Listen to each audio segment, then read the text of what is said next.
Hello and welcome to the Tuesday, March 16th meeting of the Finance Committee.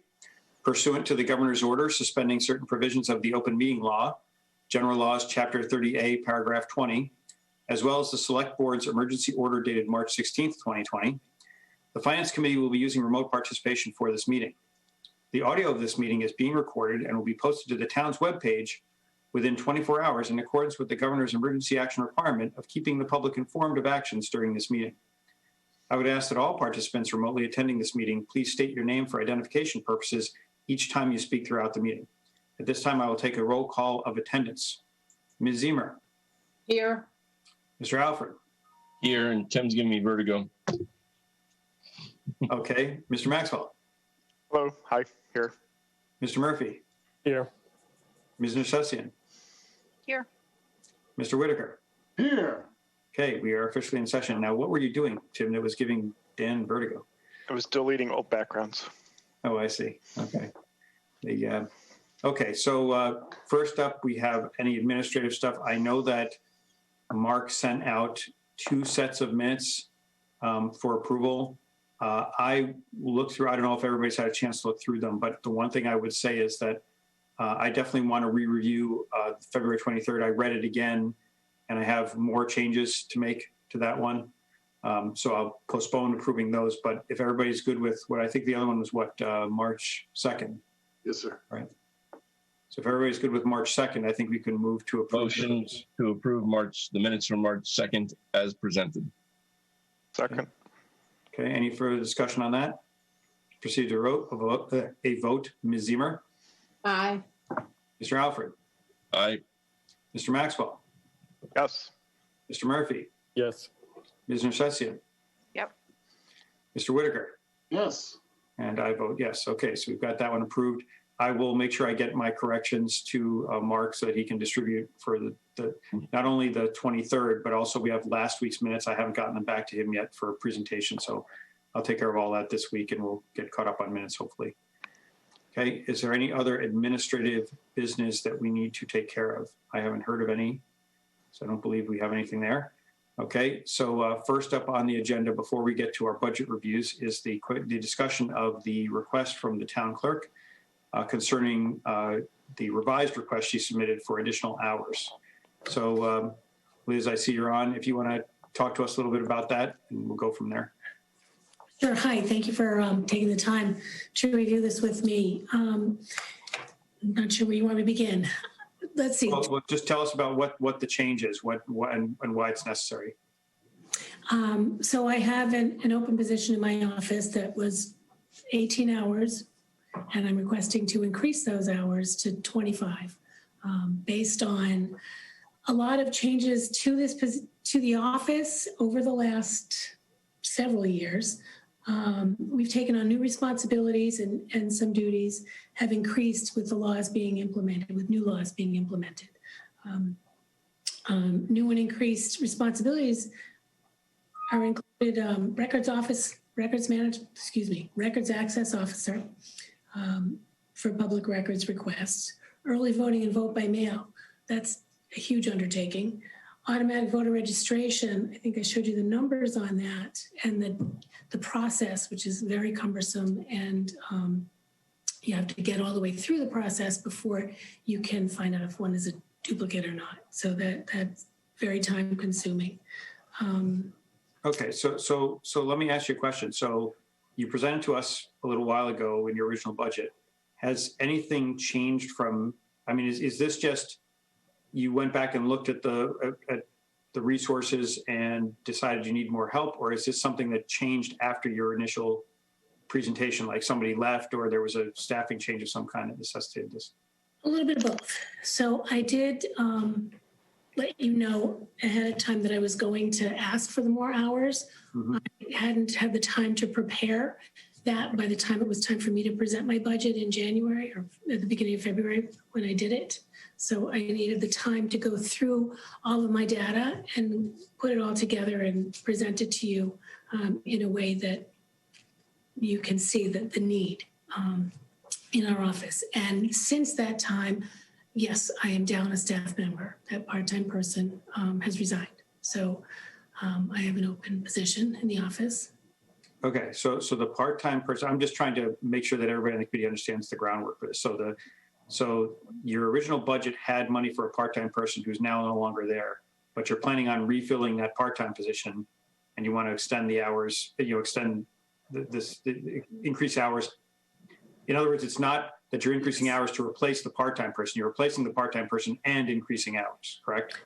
Yes. Okay. Now, the one key question is, the person you are extending is obviously going from 18 to 25, makes that a benefited position. Has that been contemplated? Is that person already receiving benefits because they work out other hours in town, or what else is? No, I don't have anybody in that position. Okay. So right now there's nobody in the position and you just want to hire it as a 25-hour position. Correct. Yes, because I need to advertise and I need to fill that position, and I'd like to change it to a 25-hour position with benefits. Okay, Mr. Alfred, go ahead. Just out of curiosity, I was trying to look back and forth to the elections budget. Would this person also be able to help with elections and reduce costs there potentially, cover hours, things like that? Yes. And do you have any idea how much that would quote unquote save the town? I'm not sure where you're. Well, you pay the election workers and you have hours and stuff like that. So is that something that can reduce the cost of an election? That's hard to say depending on the election. Like a local, what is our local election cost? Local, I actually don't have that number in front of me. You still have to pay the people. Okay. You have to have the same amount of poll workers for every election except for like a presidential. And when there's early voting, if there's early voting by mail, then you have to have a whole another set of people processing those ballots. So it's hard to say where I don't know what's happening, what's coming up. But what we do is we get volunteers. So that does reduce the cost of the staffing for elections. Mm-hmm. But I can't count on that. I have to budget for full-time, the amount of people that we need. You said, Dan, do you want to do that? Well, I'm just wondering, so is 25 hours, I guess I'm also thinking once you cross over, benefits can be so expensive if the person ends up taking them that going over just by a few hours may not actually be the most economic way to do things if there's a lot of other uses. And maybe this goes to Travis. I don't know if there are other people within other needs in town where we could actually have a 40-hour a week person to fill some of the other holes we have in that budget part-time. So Liz gets 25 and then that person for 37, I don't know if it's 40 or 37 and a half, but I'm just right. Once you go to that business that benefits eligible, it makes the most sense to actually have them hired for a full-time position if we already needed that stuff elsewhere. We needed. You mean like the Board of Health wants to add hours, right? So something like that. And I understand that there are people in different positions that may not always sort of work logistically, but. Okay, go ahead, Travis. You can comment. Yeah, no, I understand what you're saying, that it may be, if we look outside of just the clerk's need, if it makes sense to have a body of 40 hours, once you go over the 19 and a half, that makes somebody benefit eligible, does it make sense to look holistically outside of that? I think the way that Liz has described it and the need is certainly you see a need like in this year where we have a very large election budget because of the presidential election that happens every 4 years. What the things that we run into when we rely on people who are 19 and a half or less hours is running into the issue of scalability, right? So in that office specifically, as it ramps up for certain needs to have artificial ceilings of 18 hours per week, 19 and a half hours per week, it does run into issues. What Liz has highlighted is obviously the needs have changed that are consistent throughout the year that go outside of just the election cycle. And so I think that's important. To your question of does it make sense as an organization to hire somebody at 40 hours per week, give Liz 25 and operate in another office? I understand what you're saying. At the same point, the clerk's office is, it's an elected clerk. It's an office that sort of runs by design independently. they have utilized help from other people in the building previously when we get into an all hands on deck situation. I understand the question, and I think it's a good point. I just don't know that it necessarily applies to Liz's needs. Well, it doesn't, but in theory, she's got 25 hours of needs, right? So Dan's point is if you can hire somebody, and just to use the Board of Health as an example, because we know that they're looking for more help too, right? The Board of Health, one of the rationales behind the Board of Health's request, which we haven't, formally discussed yet, but is in their narrative is basically that they don't have, they're tied up with other things. They don't have people to stand behind, be at the counter at certain hours, right?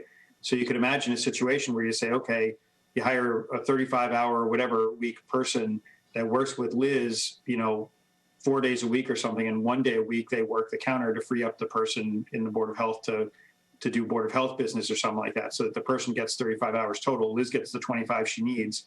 The town benefits from only paying one benefited position rather than making two benefited positions. So, go ahead, Liz. One of the things about the position is that the hours need to be very flexible because our needs sometimes are before or after hours, during hours. As if Diane and I have to go to training, that person would need to cover for us. So in the past, that position was very flexible as far as the hours go. Mm-hmm. And again, nobody is saying that you couldn't work out the same arrangement. The point that Dan's making, and I think that several of us share, is we are getting a lot of requests this year to make benefited positions. And it makes no sense. Imagine we had 5 people each working 20 hours a week, right? You're better off getting 3 people with 2 full-time employees. And, it costs the town a lot more money to have a person working 20 hours a week and getting benefits than it does to have, a 35-hour or 40-hour person getting benefits. That the cost of 2 benefit packages versus 1 is significant. Yeah, so just My thought is that what other department are we going to be sharing it with, and are they going to be able to be as flexible as we are? As my department is, can we fill in the hole? Well, that's not a question for us to answer. That's really why we're saying Travis needs to look organizationally at what might work, right? We're not going to answer that in our discussion tonight, right? Because we can't. Right. But the feedback we're kind of giving really to Travis more than you is, hey, we've got all these other requests for other additional hours.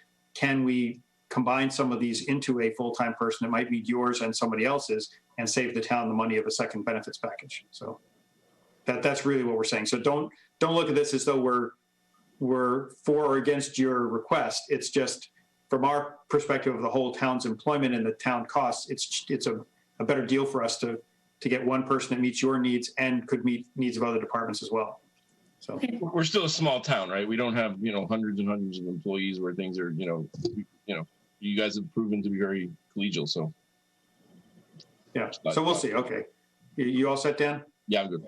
Okay. Mr. Murphy, go ahead, because I want to get moving so we can get to Yeah, our question. I just have a couple questions for Liz. Just state ethics compliance officer. You say that's a new job?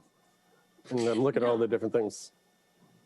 No, it's not. It's not new. It's just that's one of those very cumbersome moving targets that we haven't been able to point and perfect the whole thing because we just haven't had time. We're constantly chasing after people's certifications and whether they've Certainly nobody on this board, right? On this committee. We're all good like that. Okay, we won't go there. Yes. The other thing I noted was the town hall receptionist you end up being. How come, don't we have the phone system? I never call that often. I usually just email. But how's the phone system work? Don't we have like some sort of menu? And no? Okay, maybe it's something we should look into just so. So we're talking to the IT. We're talking. Yeah, to that's IT why he's probably on the call. That's why I'm bringing it up. If you call the town administrator's office, we have a menu because we receive so many calls for solid waste that we have now a menu where it says, are you calling for Harvey's or are you calling for us? But that's pretty much the extent of it at the moment. Right. And anytime anybody looks up the town of Holliston, it's the town clerk's office that they give out. So we are definitely a phone directory. And I've been collecting some data on that as well. I've had my staff and myself recording our calls, what if for other departments. That's good. Just for data, we like data. The other question I have is, by having a person who's 25, it's not going to prevent them from, like, I'm thinking of election time, they could work 40 in a week. And it's really, yes, we have hours, but we're not paying overtime. They're already benefits, so it's not going to, we don't have to worry about anything, them going into a benefit class or anything like that. So by having somebody who's 25, you have some flexibility to have them work extra hours to benefit the town. So, okay. Yeah. Those are the things I was wondering. That's it, Mr. Schreider. Anybody else have any questions for Liz? Go ahead, Michelle. I just want to remind people that Liz wants to post the job. Thank Okay, you. well, what I'd say is, we'll, after our budget reviews, we can talk about it because it regards the FY22 budget. But I think that, well, put it this way, do we, I don't know if we have to formally vote at this point because it's a request for next year, but are we generally in favor of the expansion of services? I mean, I think that how it happens, we can work with Travis on the organizational aspects of whether there's, utilization there outside of the town clerk. But are we generally in favor of the additional hours? Yes, this is Vin Murphy. I am in favor of it based on the metrics that Liz has provided.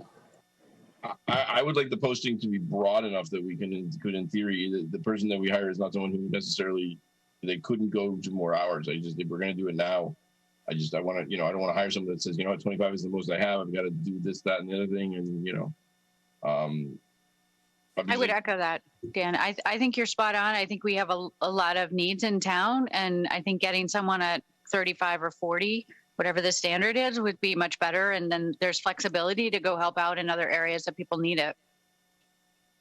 Okay, so I guess that's for Travis, right? To work out how they want. I mean, so it sounds like we're generally in favor of getting Liz the hours she needs, but we need to.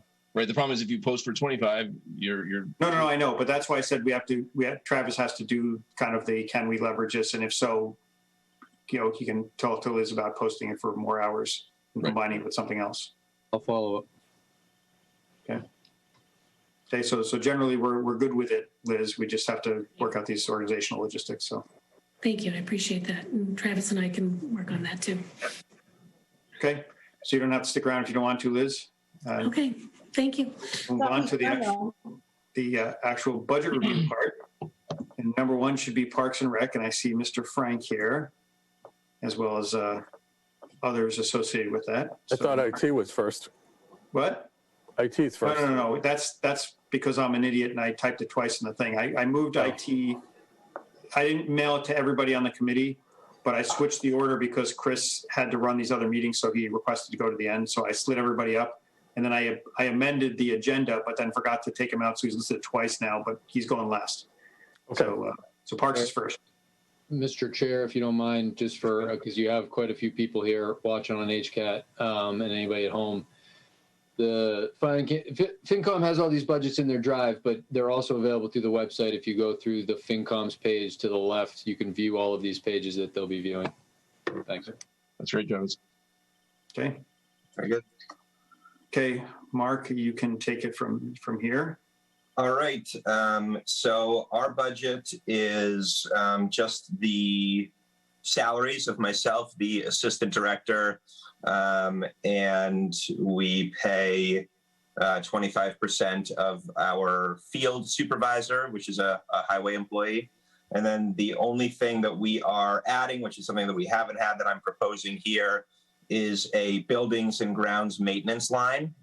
Basically, the thought process here is that we tried to separate out services that were directly related to sort of income streams of ours, like fertilization and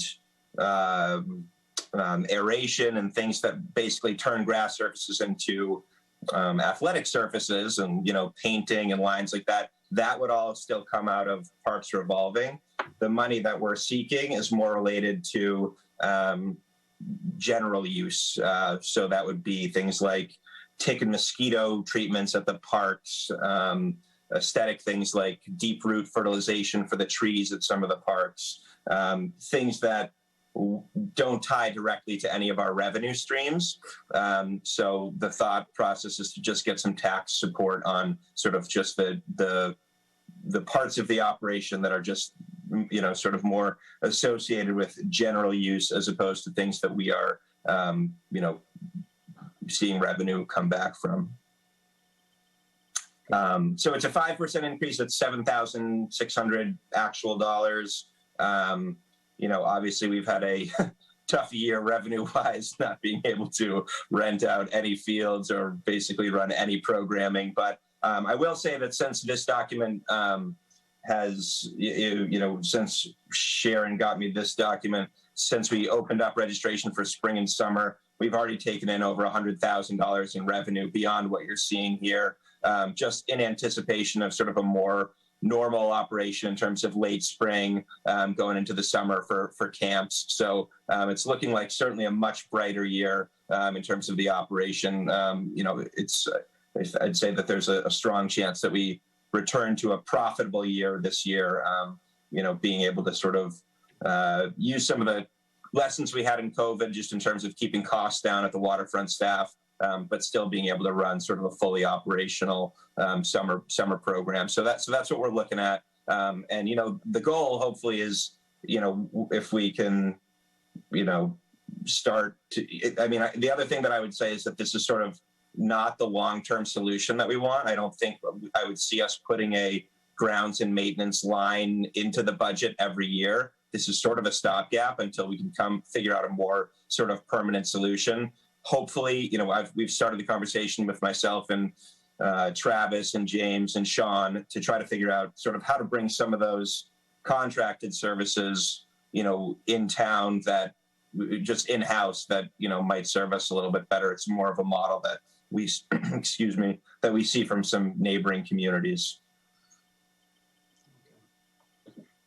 Okay, I see some hands up, so I'll start with Mr. Alfred. Are you muted, Dan? Sorry, Dan, we can't hear you. Sorry, I have the microphone mute. Thank you. So the 2020 deficit in the fiscal year 2020, that's COVID, right? You paid for a bunch of people to hold classes or events and didn't end up being able to hold them. Well, partially, I guess, really, it's mostly just, we still had to, we have to maintain the fields, which is a huge expense for us. So, we're paying for fertilization, we're paying our lights bills at the department, heating it, we have to keep paying our bills, and we're just not seeing any rental revenue. We didn't see any rental revenue or really any program revenue, which would normally, offset the cost of a lot of what I think you're looking at. Right. You can see the program revenues. Okay. So you're saying it wasn't necessarily the cost of the, of holding the programs, but it was just the underlying fixed cost, if you will. And then the fact that you couldn't hold the programs and get the revenue from there. Right. You can see the expenses went down drastically too. That's mostly associated with like payroll. Like we didn't have any payroll going out for, a huge 50-person seasonal staff like we would normally have. Right. It was much, much smaller. But, there are costs that we just have to pay. We pay our, we're paying bills. So, it's mostly related to that. Right. But revenue was down substantially and costs were down only slightly in fiscal year 20. Yeah. Okay. So I guess you still have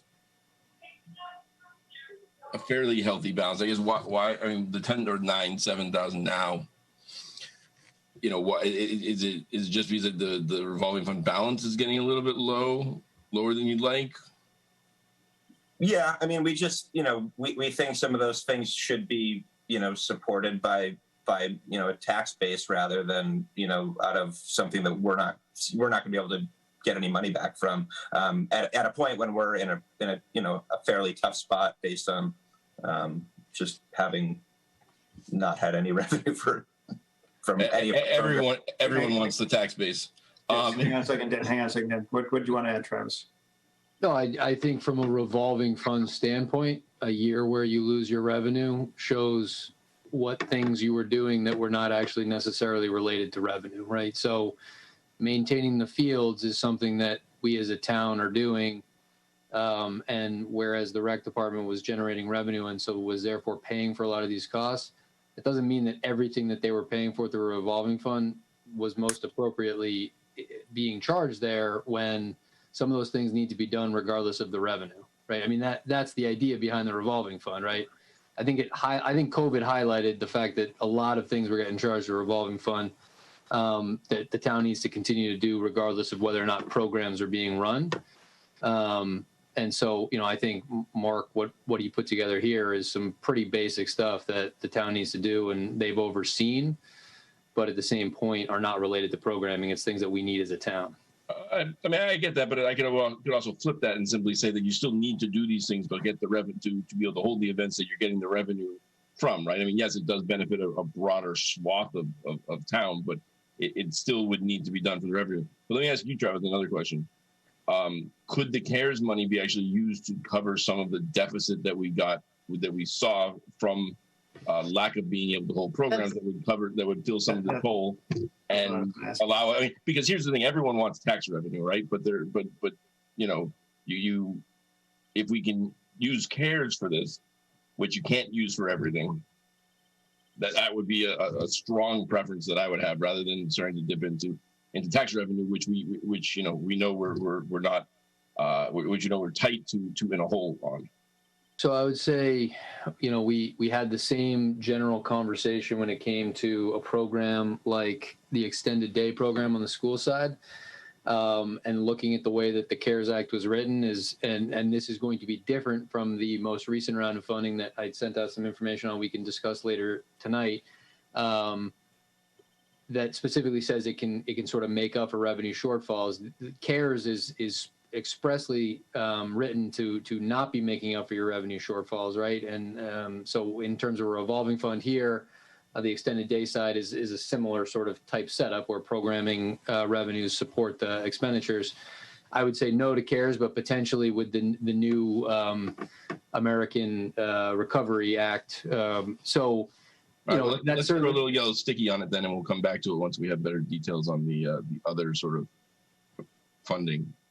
Yeah, I mean, I think I understand your point, and I guess just to reiterate, at some point, it's structurally the way what a revolving fund should be covering is things that are supported by the revenue for the programming of the revolving fund.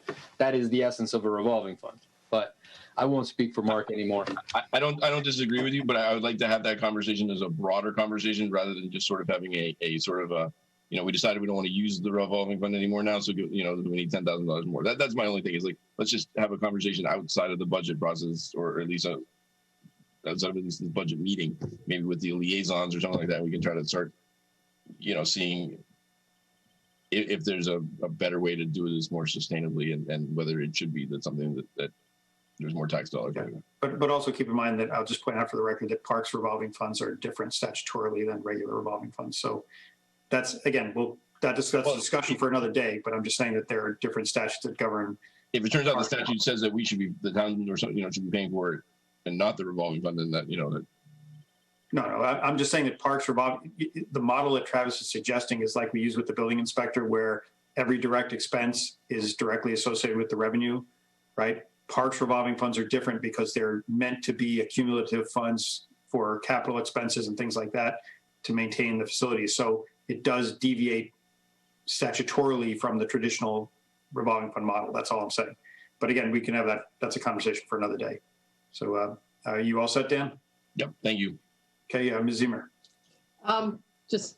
It's funny. We're all thinking the same way, because while Dan was talking, I pulled up your, I forgot the acronym, the ARP letter that you sent the other day to see what it said about recovering revenue.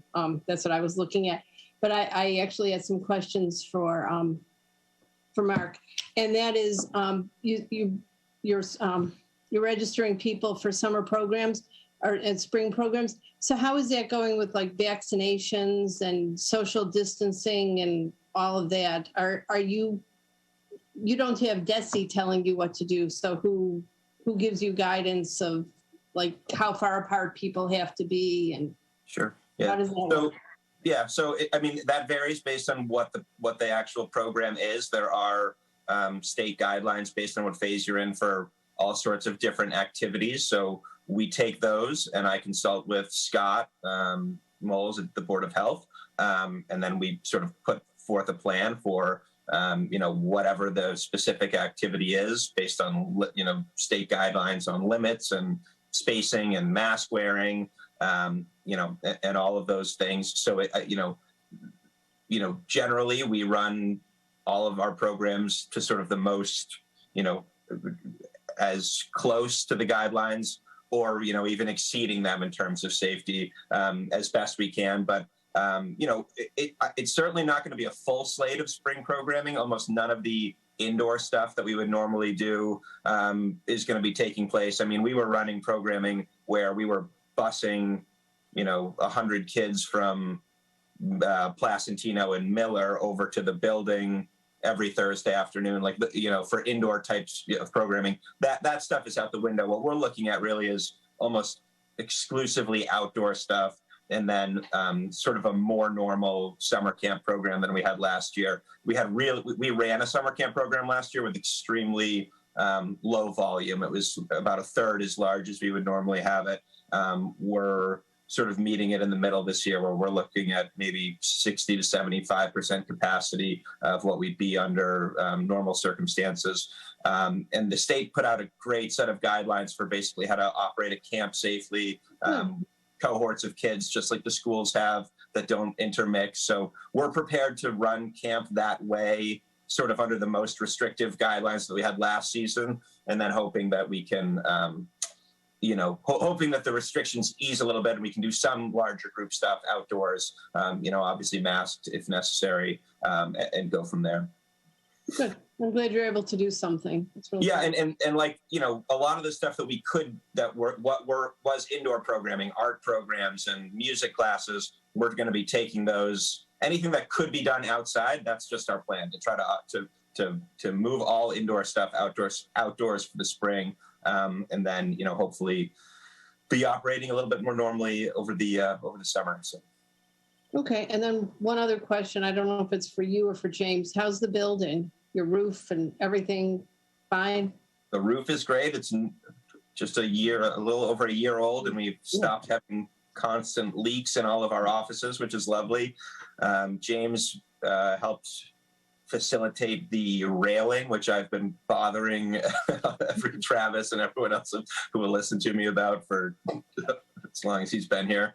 It looks great, so we're pleased. We feel like we have once that space is safe to use again, we're really looking forward to filling it up with a lot of great programming and having kids in that building.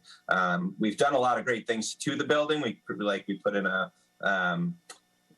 put in a big game room that has all sorts of activities. So we're hoping to run some sort of more sort of drop off hangout type programming, some just like safe space after school things, things that we weren't able to do in the past, and having some time to sort of develop that building into sort of the ideal space. We've been hard at work at that, and I'm excited about what it's going to look like when we can get kids back in there. Thank you. Okay, Mr. Murphy. Yeah, Mark, thank you. I just can you provide us a detail of what you're expecting for the budget, like more detailed, just rather than buildings and grounds? So I think that will help our discussion of this whole should be revolving fund or not revolving fund. And we can go. Like just how it's broken down? Like what exactly is? Yeah, where you come up with the numbers of the 9755. So I worked with we have a big contract with a company called Simply Safer. We spend anywhere between maybe $30,000 and $50,000 a year on fertilization services, insect treatments of various types. That's all cyclical, so it can vary pretty wildly from year to year. And fertilizations of trees and fertilizations of the grass, aeration, irrigation, all of those things. So what we included we basically had them break it out into things that were directly tied to just the athletic fields, which is really just fertilization, aeration, and then everything else that is tied to really just the general usage at the parks. Like it's really mostly insect stuff and deep root fertilization of trees and the garden beds in all those areas.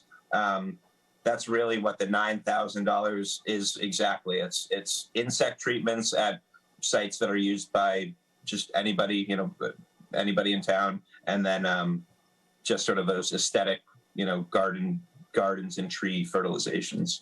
And I sent the invoices to Sue and Mark broken out so that they can, I didn't know if that was appropriate to send to the entire group, but if they want to take a look at that and sort of show, dig in a little bit about, how they're exactly broken out, they're welcome to share that.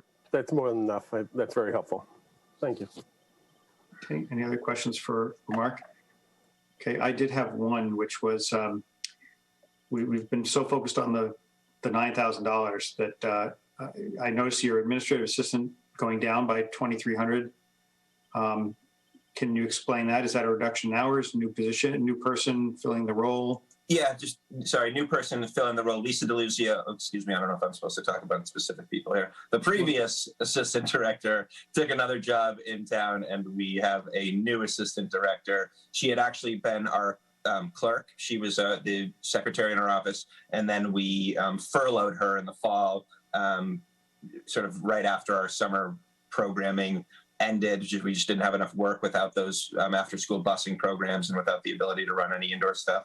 But luckily enough, she applied for the position when our previous assistant left, and she's a great fit, and it's working out really well. Okay, good. So, okay, any other questions for Mark before we move on? Okay, thank you very much, Mark. Thank you, guys. Appreciate it. Okay, so that almost gets us back on schedule. Next up is Board of Health, and I see several, including our health agent right there, Mr. Moles. Are you going to be doing it, Scott? You're going to be talking? You're on mute, Scott.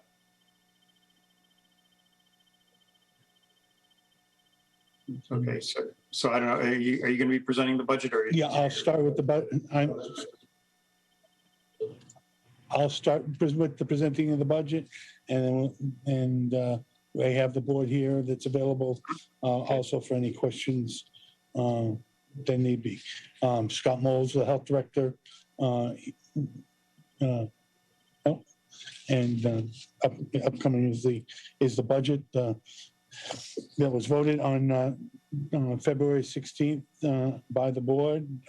We're here to request increase of both clerical positions to 30 hours a week to handle the required load separate from COVID based on the duties of the department.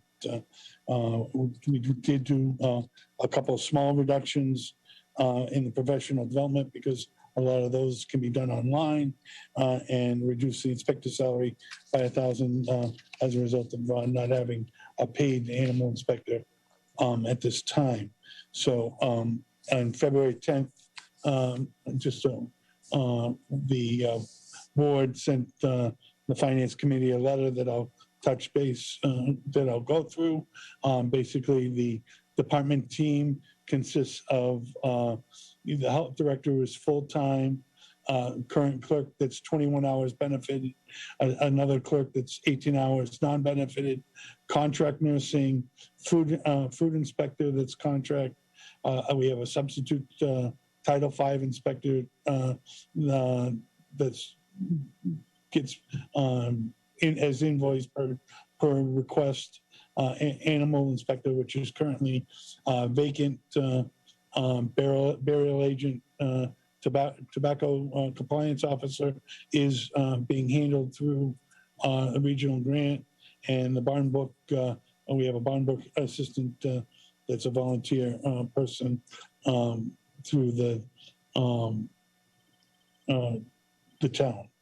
On February 10th, the board sent the finance committee a letter February 10th regarding some of the items in the justification for the increased staffing for the department. In the past, there was more external consultants, and of course the workload and keeping of data was less at the time. The prior animal, as the board may know, they had a professional engineer as a consultant with Rich Westcoat, who retired, and then the staffing, as I replaced Ann McCobb, Paul Sonia, of course, is the substitute Title V inspection as needed. Animal inspector, previous inspector Don Kramer had passed away. PJ Kelly's volunteered, but has not been officially appointed as an animal inspector. And Len Izzo continues to be our food consultant and food inspector for the town. Again, jumping to the main priority of the items that need to get done and clerk responsibilities. One of the big things is the keeping of pumping records. Pumping records 2 years ago, were submitted as needed or at the whim of the treatment plant or where the hauler dumped off. Now it's required that we have to keep all those records, and we've gone from, in keeping all of those records, we've got pumping records of last year of 2000, where we used to only get 400.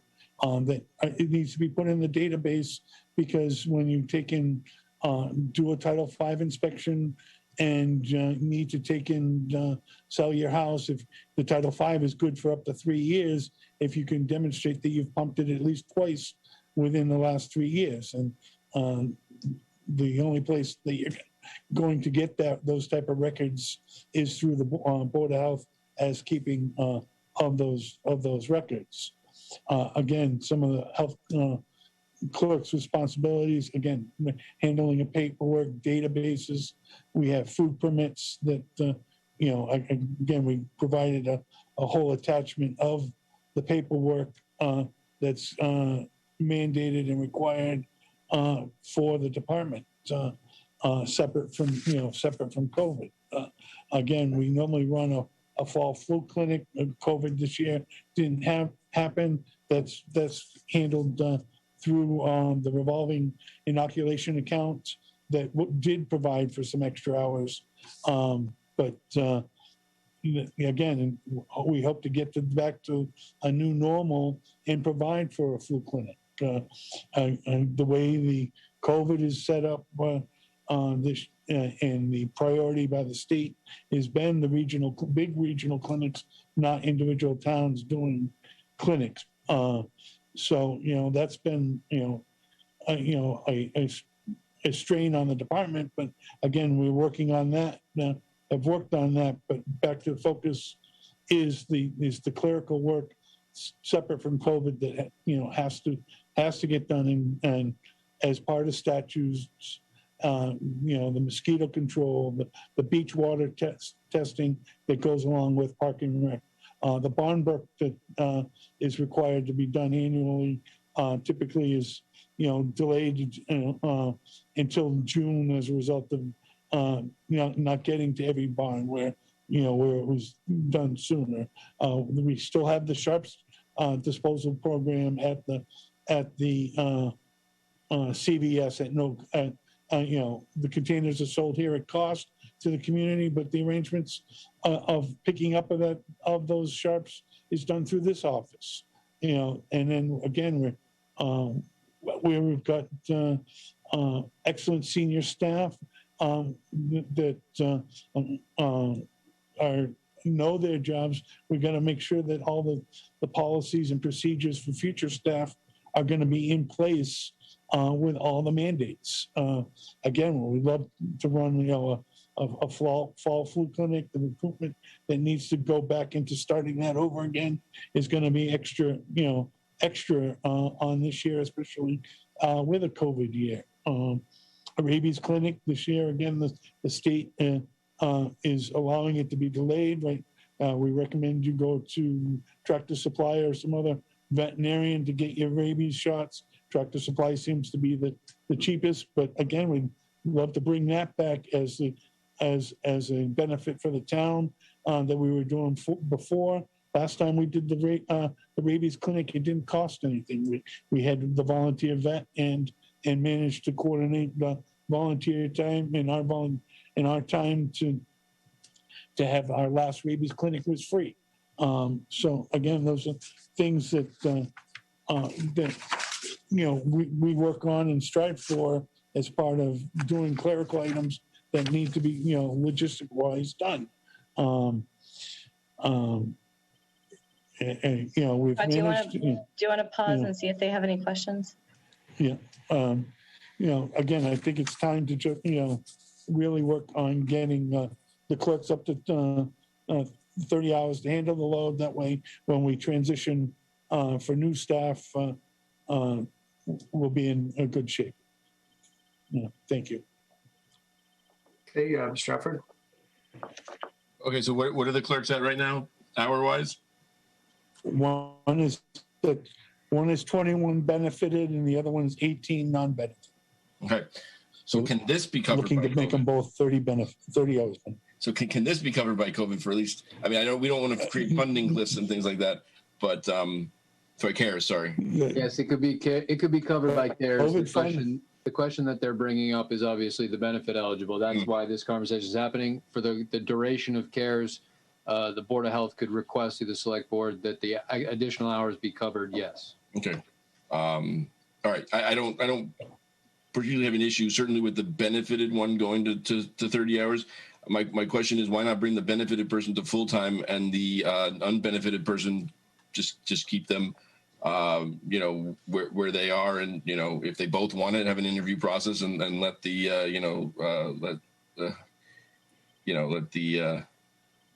the odds forever be in their favor. I think I'm going to jump in here and just Please. say that both individuals are not looking for a full-time position. They are semi-retired and interested in doing this on a part-time basis, have been doing this for a long time.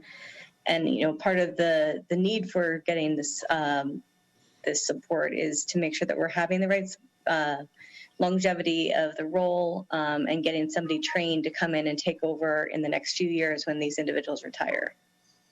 So I don't think we're asking them to bump up their hours to 40 hours.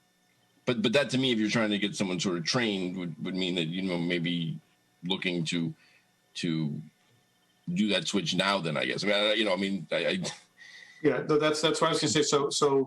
So the intent of bumping the hours up is because there's more work, but also because the plan is that you think both these people are going to retire in the next few years.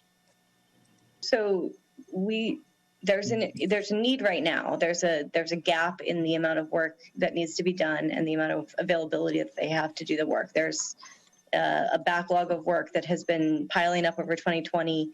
As Scott mentioned, a lot of this work is non-COVID related. So even before COVID hit, we had a backlog of work related to the additional, reporting required by the state, related to just the growing need of the town in this position. And so the request that we have right now is related to filling that and then catching up on that backlog. It has nothing to do with COVID. But I guess what I would say is that if we were going to replace this person, we are going to be at a loss if we're trying to push somebody out of that role. We're not asking somebody to step into a 40-hour role. I don't think that that's fair to request that.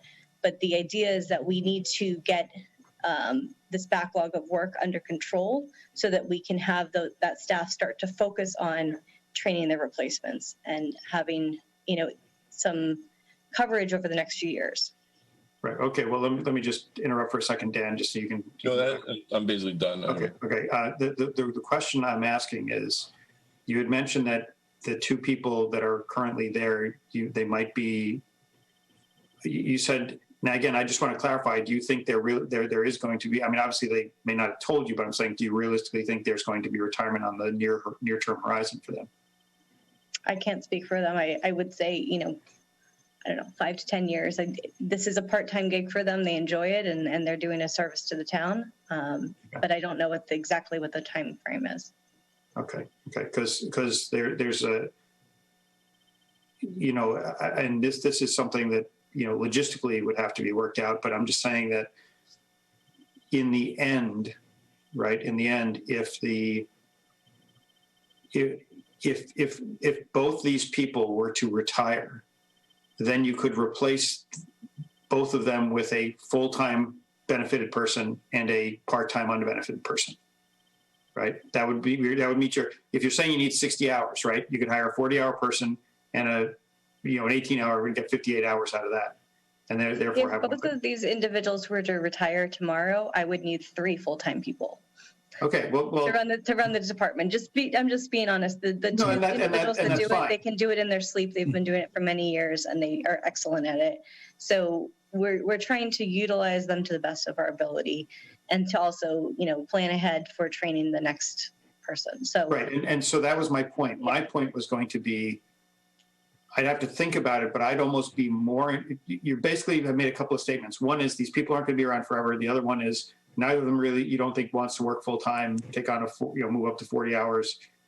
My thought on this is, even though it may in some sense cost us more money in the short term, if you think that retirement is on the horizon for at least one of them, you might be better off hiring a full-time person to overlap with them, to come up to speed with them, and then when they retire, have that person take the full-time role and keep the non-benefited position. That's what I'm saying. So it may cost, I mean, again, I'm not going to work it out on the fly right now, but I'm saying that there's some thought should be given to that, because the reality is that it does the town no good financially to raise somebody to a benefited position, and then have that person, you know, retire shortly thereafter, and then you bring in another benefited position, right? You'd be better if you're saying that there needs to be training. We'd be replacing that right? same position. What? So I said we'd be replacing that same position. So we'd still need 2 benefited positions.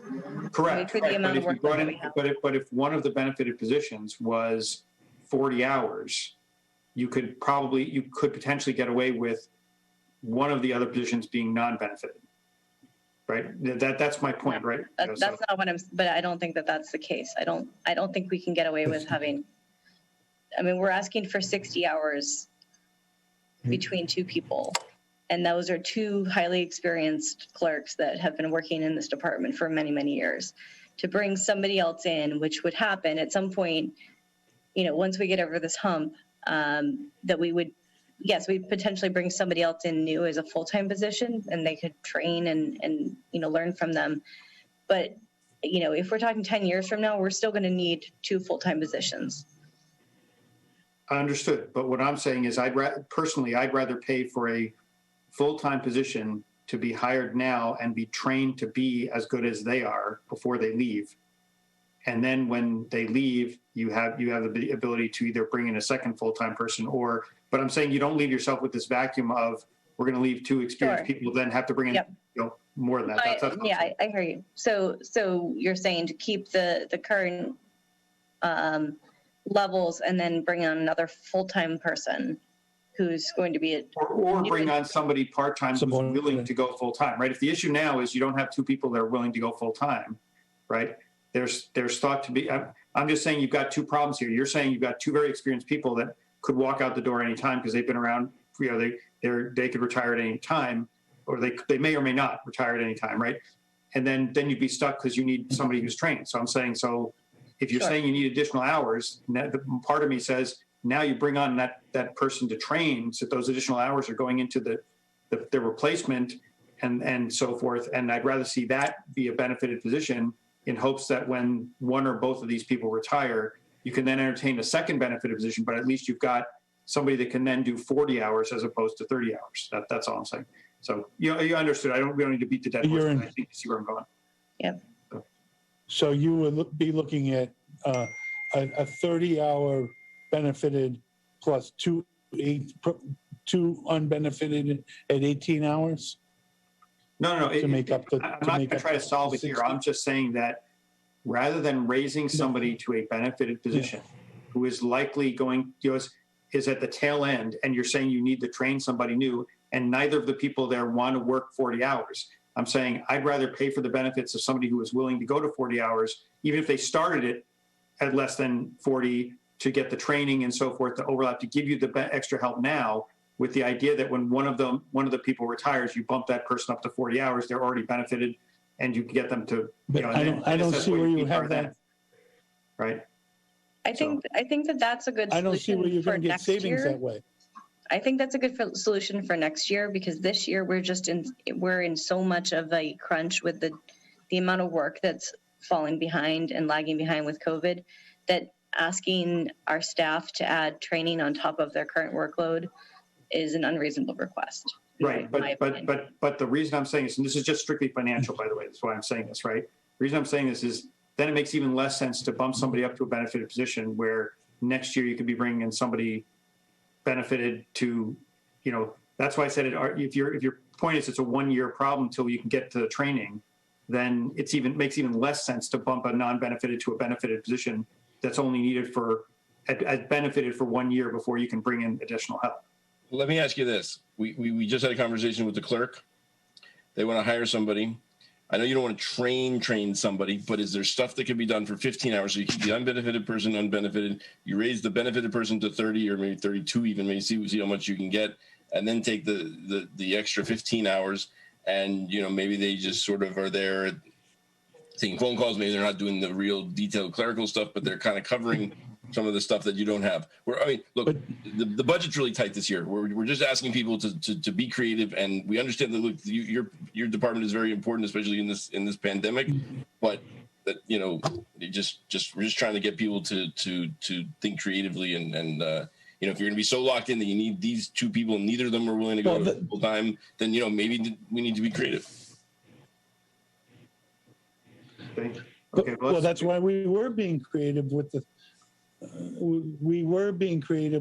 30 hours each, and to make 240, again, it's not something that, flows as it relates to the department flow in the basement, the way it works, the addition, the way to even have this, say it's one full timer, doesn't work because you would be burnt out by the end of the week and not. If you work full time in the health department, you're burnt out by the end of the week. You end up being burnt out. Yeah. Anyway, talk with Travis and see if you can figure it out. If it wasn't for, So I want to get to again. The focus is what's not getting done. What's not getting done, and then the new responsibilities separate from COVID. We were able to get some additional CARES money to create a task item to do some additional hours, and so through our contract tracing, even this year, to be able to divide out task items under COVID. We again through CARES money we've spent over $20,000 that way, and that was money for MHOA separate from CARES money. Can I just speak to that for a second? Go ahead, Travis. Chair. So we've had this conversation slightly a little bit with this group previously. So we've sort of been as creative as possible as we can in the current structure, right? So CARES Act money was approved for additional hours in this office. At some point, under the structure of having one benefited and one non-benefited, there's just so much I can do until I run into issues with the Middlesex retirement system and those types of things. So both people have been very accommodating for what the Board of Health office has needed, but we are essentially, just as to Dan's point, having the same conversation with the clerk's office, we're going around an arbitrary sort of cap, right? So when there are specific projects, I can make the case are under a dollar amount that have a set time limit. We're able to sort of get some work done specifically for project-based, with an end date, a dollar cap, that are sort of outside the 18 hours. But there's only so much more creativity we can do in the current structure, right? So if what you're saying is think more outside the box, I think that's certainly a conversation I'd be happy to have with the Board of Health, and support them in any way in coming up with another creative idea. But what I'm also hearing is feedback from the Finance Committee that they would be interested in sort of coming up with a creative solution that what the chair's suggestion was, would it increase costs above actually what this request is, right? So at some point, if we're getting creative, we can come up with a solution within that. The issue is to continue to juggle around the 18 hours in this has been very difficult under COVID, and there aren't a lot of solutions left in the current structure. That's the real sort of crux of the whole thing. Okay. But we've done what we can. We've used CARES, certainly but at some point there is the artificial cap of 18 that I can only get so creative in what I can, authorize.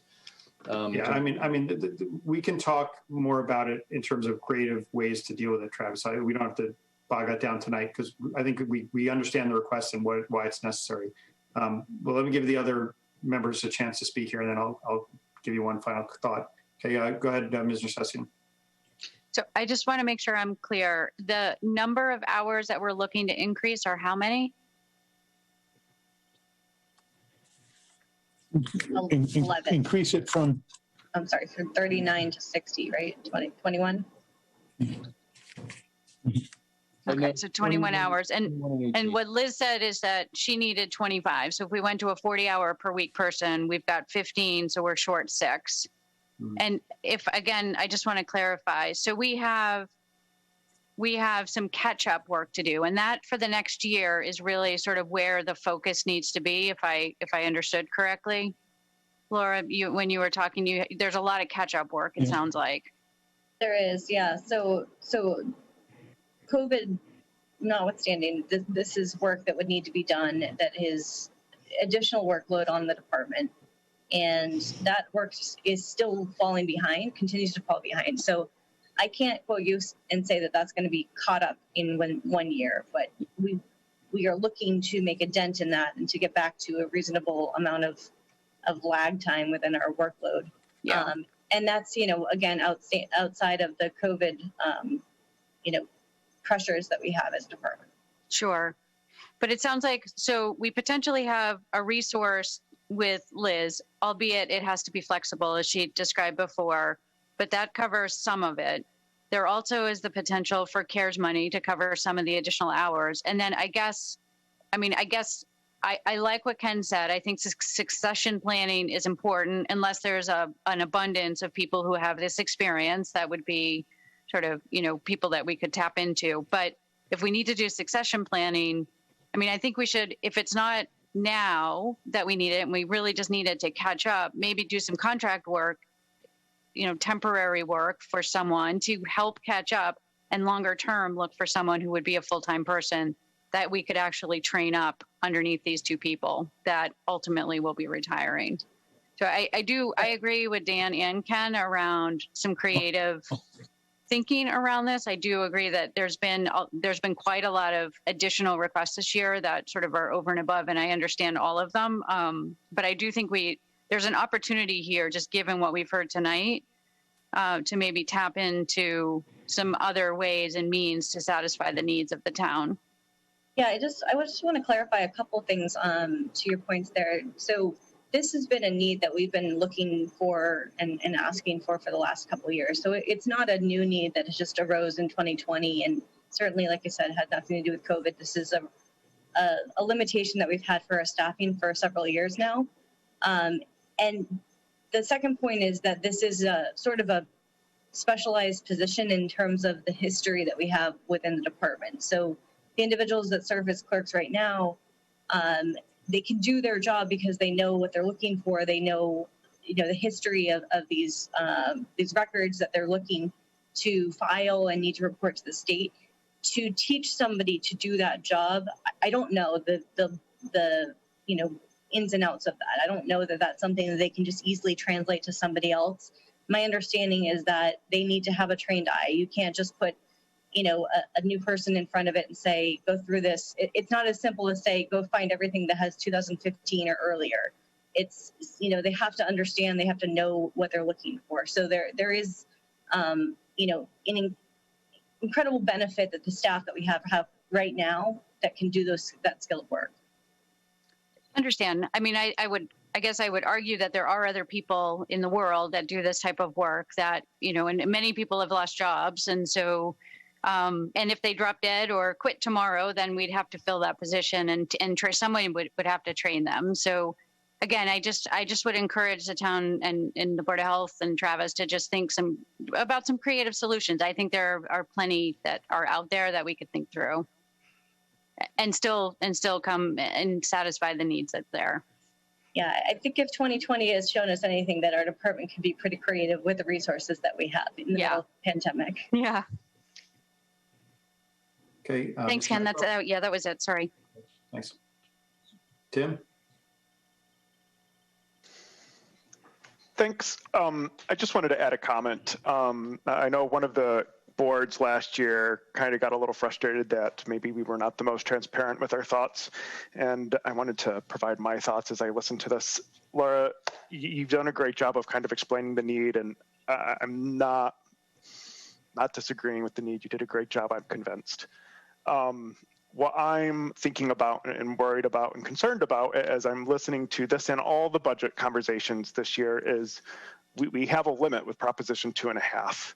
And as we've been hearing the different requests this year, Parks and Recs wants 5.78% increase, Board of Health wants 17.3%, Fire wants 5.3%, Ambulance 20.16%, Emergency Services 100%. And the list goes on. Board of Assessors 9.68%, Water 10.24%, different funding mechanism, Police 5.4%. And we do have some spots where we are seeing savings this year. Select Board is down 14%. Woohoo! Debt is down 20%. That's great. My point is it's a complicated picture, and I'm not debating the need that you've communicated. It's very clearly a need, and you guys have done an amazing job this year. It's a tough cycle because of how much need there is in town. And I haven't heard any alternative funding mechanism, so it's going to be tight this year. So I just wanted to provide that insight so you can kind of understand what I'm thinking about as we're going into the end of this budget cycle. Thank you. Okay, Scott, you had your hand up. You wanted to say something? Yeah. Yes, please. Thank you. Shut that up. Sorry. Just to touch base as it related to funding, last year we did raise our fees to match some of the other local towns. So we already did that last year. And then again, the health department 12 years ago actually had 3 clerks, of which one of them was Betty Patterson, who when they had the meeting minutes done separately, and she did clerical time on the side. So there was a time, 12 years ago when there were 3 clerks in the office. Again, we all departments are trying to do more with less, but again, with the statutory requirements that are increasing, we need to catch up on our tasks before we start taking on the next task of training the next person. Okay, and by the way, just for the record, Scott, I don't like the phrase doing more with less, because there really hasn't been any department that's taken less. Okay, so it's doing more with the same or more with slightly more, but it has not been slightly less, and that's a common misperception in town that somehow budgets have been reduced. For almost, we have not reduced budgets for no reason in years. Okay. Can I just ask a quick question? Sorry, this is Joshua Mann. I'm on the Board of Health. Mm-hmm. I understand that the budget, we're asking for more hours than we did last year. And the reason is to catch up on piled up work. I think the point that hasn't been brought up yet is that we would have asked for this increase 2 years ago, 3 years ago, and every year since, except 2 and 3 years ago when you asked us to cut stuff out of the budget. That's what we did. So that's how we arrived where we are today. But you can't just keep asking us to cut the same thing over and over, year after year, and expect things not to pile up, especially now when the Board of Health has had a tremendous amount of pressure on it just based on the circumstances. So I know that, you say about doing more with less, but the fact of the matter is is that this is something that's been cut from the budget every single year when you asked us to cut things from the budget. At some point, it's going to break. So Hold on a second, though. Nothing was cut from the budget. I was going to say, We just didn't recommend the increases that you requested, and we asked you to take the requested increases out of the budget. sorry, Well, I you're think right. choices were made around how the funds wanted to be spent, and there was a choice to increase salaries in one area, and it has to be taken from somewhere else in order to meet the budget. right. But I would also add that I don't think that you're hearing from the finance committee that we don't see that there might be a need here, right? I don't think that's certainly not what I've been saying, right? What a lot of the discussion's been focused on is, okay, if this need really exists and we do have to deal with it, what's the best way to deal with it? What's the most effective way to deal with it? And certainly my personal feeling is it's not by bumping somebody into a benefited position if we've got long-term issues that need to be addressed. Let's do something that will address the long-term issues and at the best value for the town. So that's why I said that's a separate discussion. But I just want to be, the two things that always get me are when people say budget cuts. We have not reduced budgets in years across the board. Years. In fact, I don't think we've done it since the recession in 2008. Okay. So yes, we've asked departments to tighten their belts and so forth. But what we've done is we've asked them to stick to recommended increases, not increase above that. And I think that's a very important point. But I just think we totally can't keep get your kicking the point. can down the road. You know what I Yes, mean? At some I get point, your we're point. going to have to deal with I it. think we're now at the point where we're talking about it, but we're trying to think of what the best way to deal with it is. So, okay, Ms. Emer, go ahead. I just want to make a point that I was on the other side of the table as the chair of the Board of Health when we did have to cut the budget, and that was the last time. I just wanted to remind everyone of that. Yes, and that was before 2008, right? So- Way before, yeah, when I was on the Board of Health. Okay. So any other questions for the Board of Health? I think we understand the request, and now we just have to figure out how we No, can thank you. make something work. Okay, any other questions from the committee? I don't see any hands up, so I guess we're good.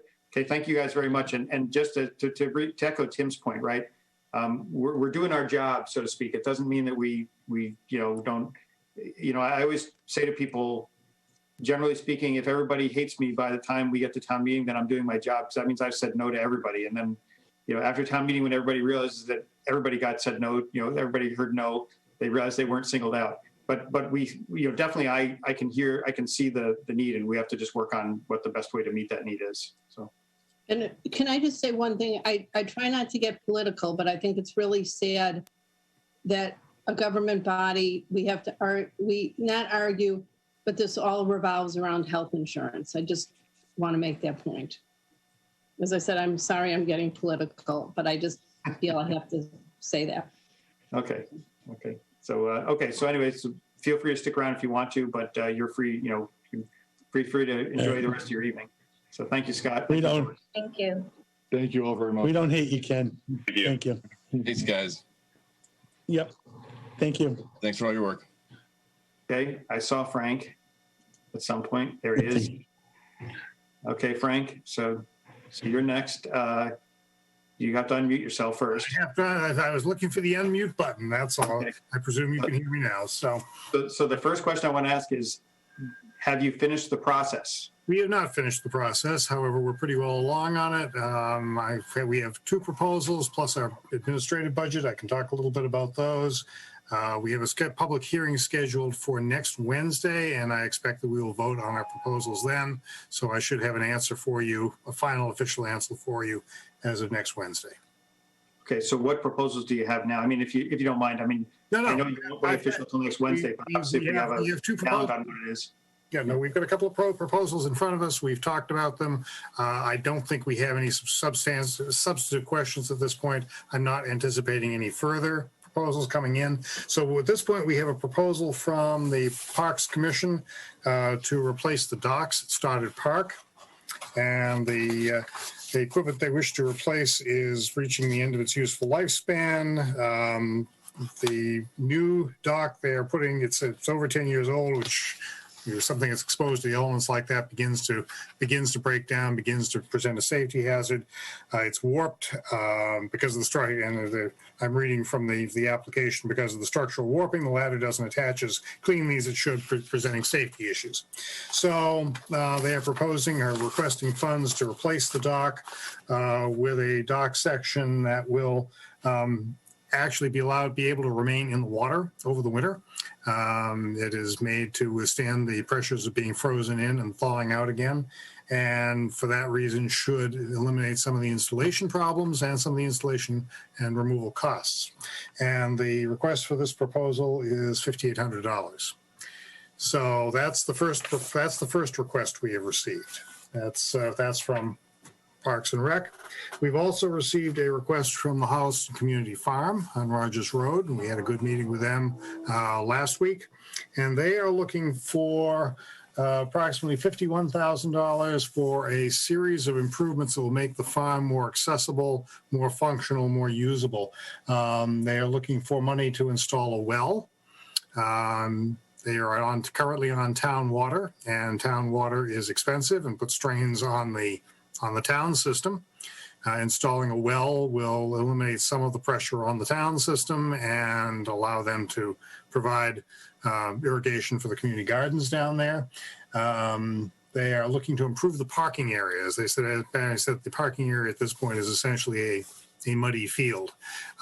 Putting down gravel will assist with this, and apparently they have talked to the highway. I would say apparently they have talked to the highway department. The highway department is willing to assist with at least providing materials and so forth. So, excuse me, the DPW, I guess, will spread the materials. They have to buy the materials. They are looking for money to install a composting toilet. That's the most expensive single item. That's $17,000. Right now, the facility has no restrooms, and the farm is thinking that if the area had a restroom, or if a usable restroom, it would be usable for community events.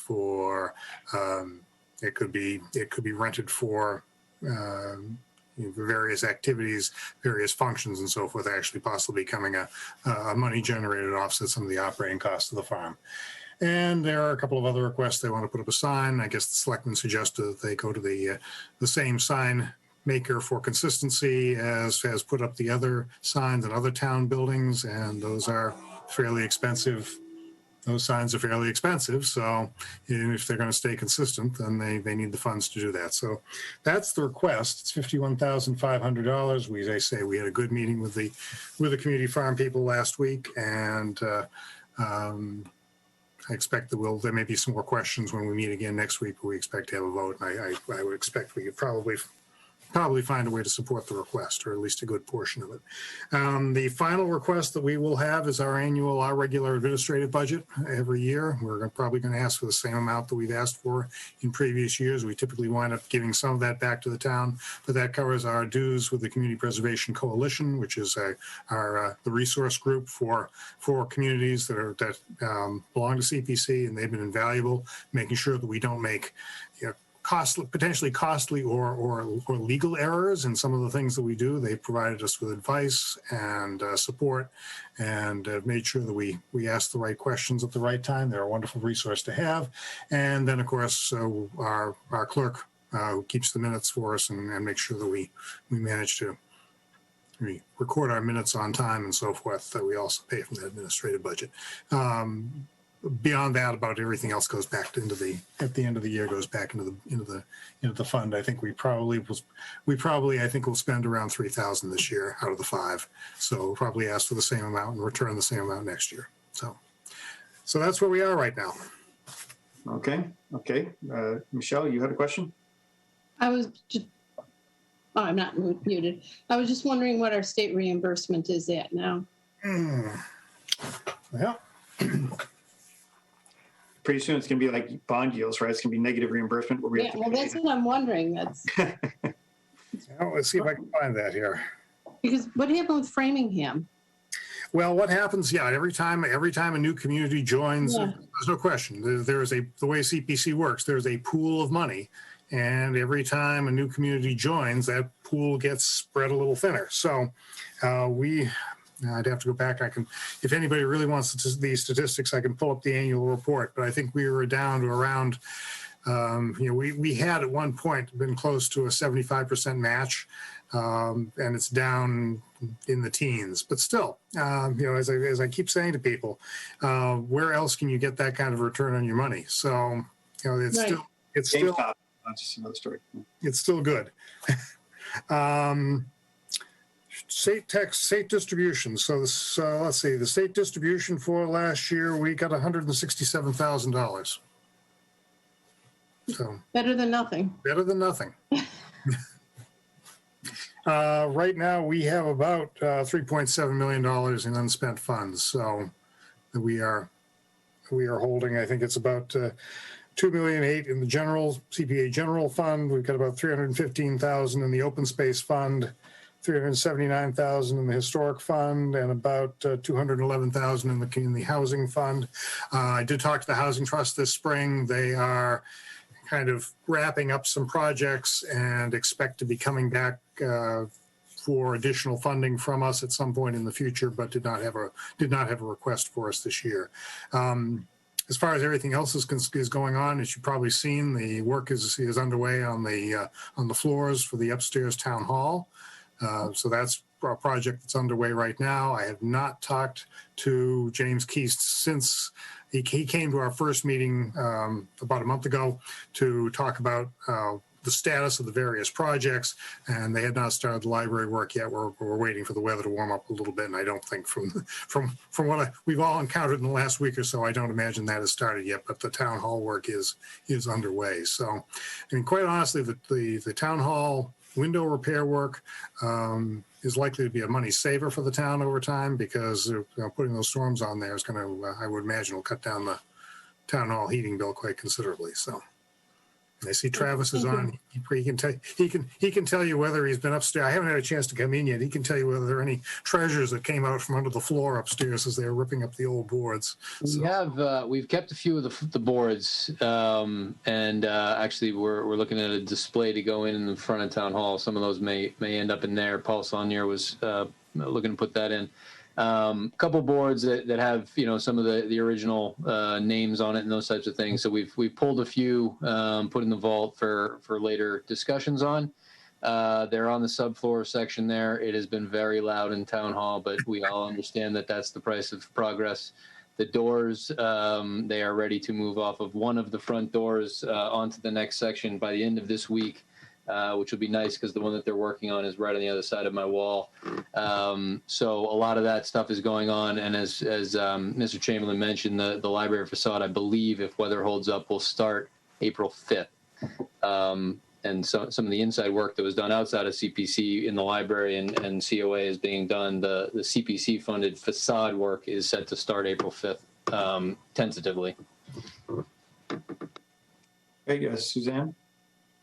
Just a quick question on the composting toilet, because I had thought when the community farm team did their original presentation that they were talking about potentially using the structure that's there, the house that has a few bathrooms, if I remember correctly. It has a bathroom, I think. So just one. Maybe it's two kitchens instead of two bathrooms. It could be. But so did they talk at all about, I guess, why the need for the composting toilet versus using, because ultimately the plan was to build out the building and be able to use that as a resource. And basically they would need a new septic system. So, there may be bathrooms in the house, but the septic system won't pass. Okay. Won't pass code. Relatively speaking, a composting toilet is both. They went through some discussion on this. Is that a composting? They're not using the house for anything else right now except meetings and so forth. It's not something that it's not a building that they can use necessarily. We helped. CPC assisted with the purchase of that land originally. Yeah. And at the time, the understanding was we were just helping buying the land. The house, as I understood at the time, was going to be demolished. That hasn't happened, but the house really isn't useful at the moment for what they're talking about doing. To use the to use those bathrooms or to build new bathrooms in the house would require replacing the septic system, which is probably going to be more expensive than the composting toilet, which they felt was consistent with their role in the community, teaching sustainability, teaching environmentalism, that type of thing. So Okay. that's why they've gone for this option. Plus, plus the other nice thing about the composting toilet is it's going to be in a separate structure, which means it can be accessible when the house isn't open. Yes. That can be good and bad, right? Because you don't want people just hanging up there and doing nefarious things. Yeah, I don't think it's going to be just open, but I mean, when there's somebody there from the farm monitoring the use and so forth, it can be open without opening the house. Yeah, completely makes sense. Thank you. I appreciate that. Yep. Mr. Whitaker. Mr. Chamberlain, I'm curious about a couple quick things. First of all, I thought CPC funds could not be used for bathrooms. Am I just in left field? We went through this, and we will be checking this. That was a question that was raised. That was a question that was raised in our meeting. CPA funds can't be used for stadiums. They can't be used for structures associated with sporting and so forth, that type of events. But they can be used. Yeah, they can be used for bathrooms. Okay. And I can refer you to for something, a bathroom of this sort, something that will make, as I think the phrase is, something that will make the facility useful for its intended purpose. I got you. And along those same lines, I thought, again, I could be in left field, but I thought composting toilets had to empty into a septic system. That I can't answer for you. That would be a Board of Health question. I'm sorry they got off before they did, but when they did, that would be a Board of Health question. I mean, obviously, anything that we do is going to be in compliance with anything that we would do for the town or would pay for to do with the town would be have to be in compliance with Board of Health regulations. And that's a good point. That's something we may want to raise with the farm folks before we take our final vote. And then, just a kind of a general follow-up. You mentioned they wanted to put in a well, and I'm frankly, that kind of makes me scratch my head a little bit. And I think I get why, but you mentioned that it was to lift the strain of basically having to buy town water. They have to buy town water. So I guess what I'm curious about is it's a community farm. It would stand to reason that they would want to patronize the town, or at least the town water department. We also have a town, as you know, we also have town water bans on a regular basis because not that we don't have enough water, but because we have limited pumping capacity in the summer. So, and how is it going to look if we say that, okay, you can't water your lawn, but the town farm is watering somebody's garden plots. They feel that, and I think they've had this. This was a conversation, I believe, Mrs. Hine is on. I believe they had this conversation with the selectmen, who suggested it might not be a bad idea if they looked into the possibility of getting off of town water and putting on drilling a well for irrigation. I mean, it doesn't have to be potable water. It's just for irrigation.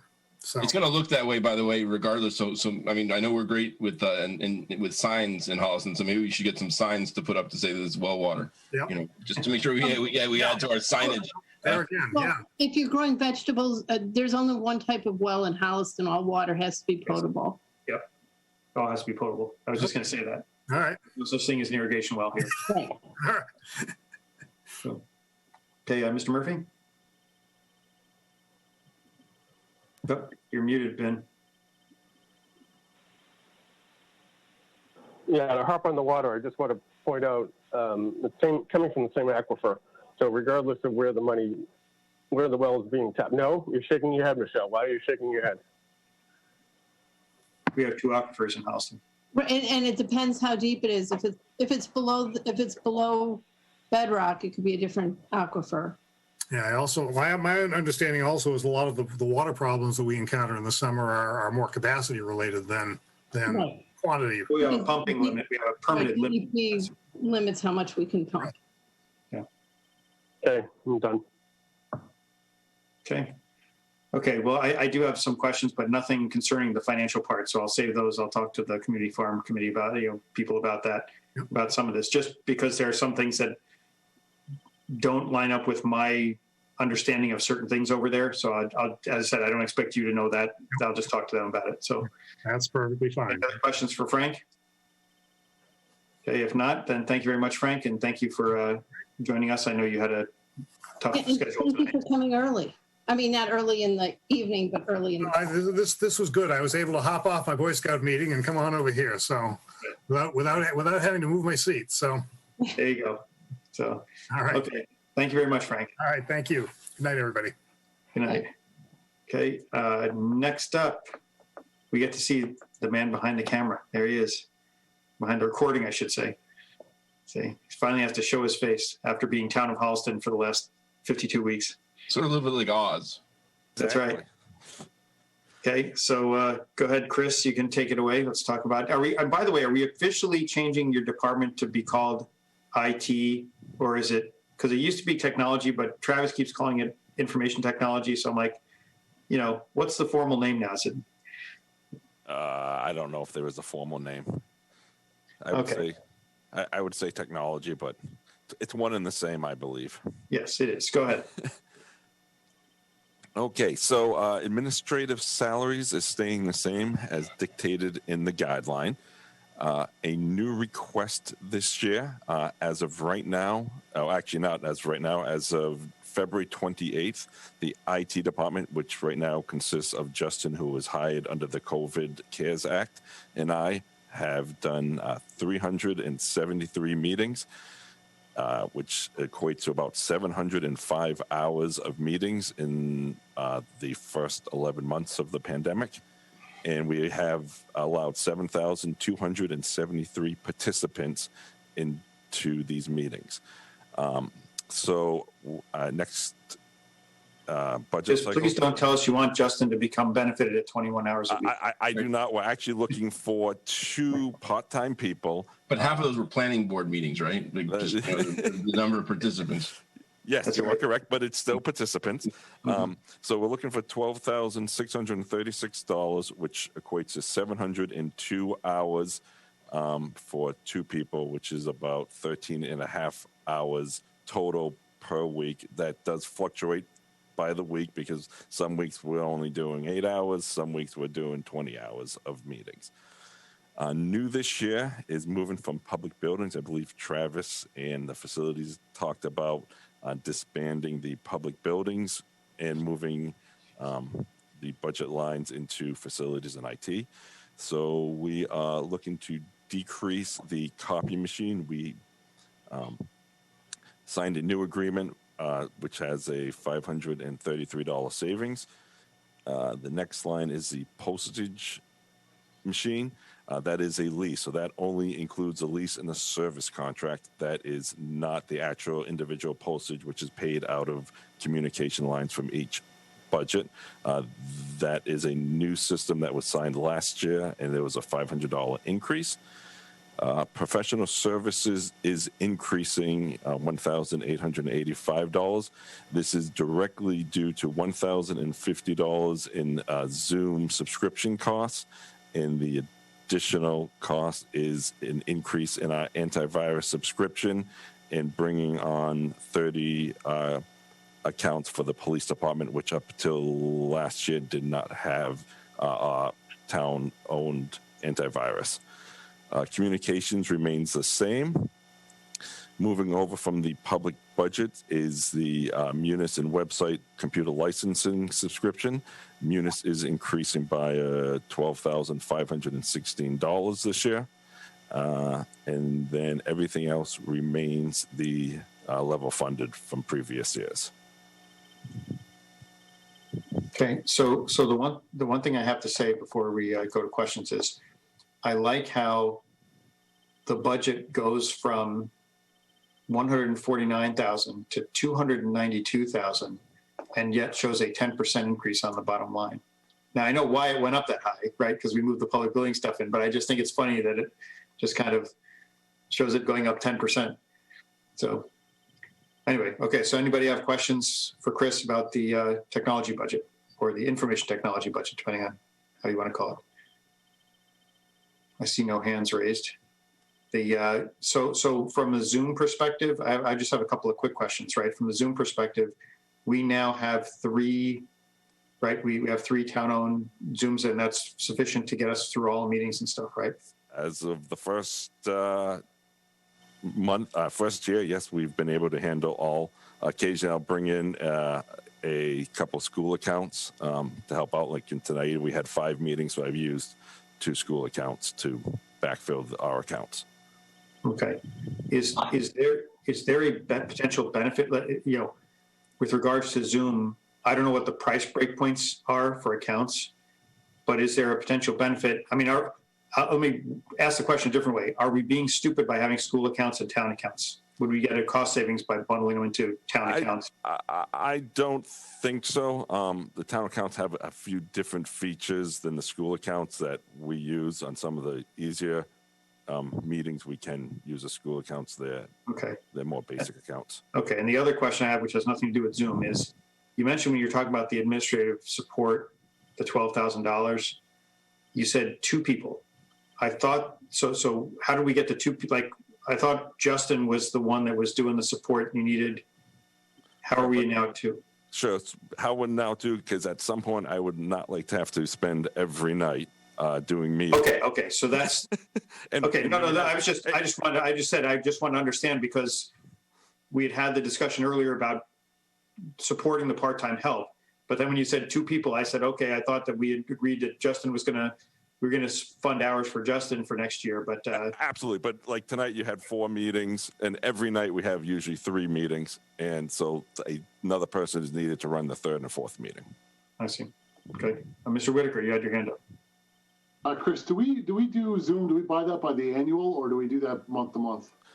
So we buy it by the annual. So it's $120 annual per account. Then we also have a large Zoom account that is $600 a year to handle the meetings over 100 people. Okay. And this might be, Ken, you can tell me we can talk about it later, but I'm just curious if there's an anticipated end to to this kind of meeting, like. Well, there will be, and not to interrupt Chris, because this supersedes his budget, but just as a reminder, the only reason these meetings are possible right now is because of the declared state of emergency and the actions that were taken.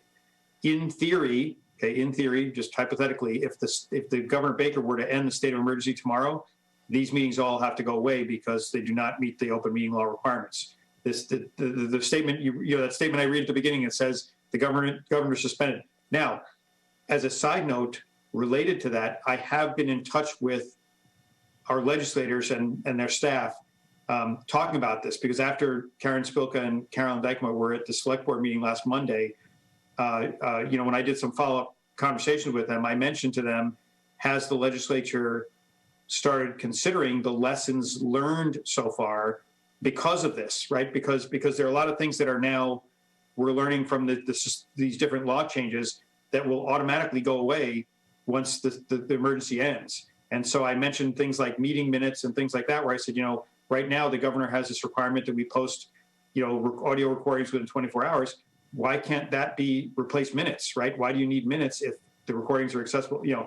And I said, I'm going down a little digression here, but to your point about what happens, that is a big unknown, but it is something I personally have been taking to our legislators to say, hey, are you guys thinking about what's going to happen and taking the good things from this in terms of the modifications and possibly updating the remote participation laws to allow, not for necessarily indefinite virtual meetings, but allow for the option of virtual meetings going forward in the manner that they've allowed so far.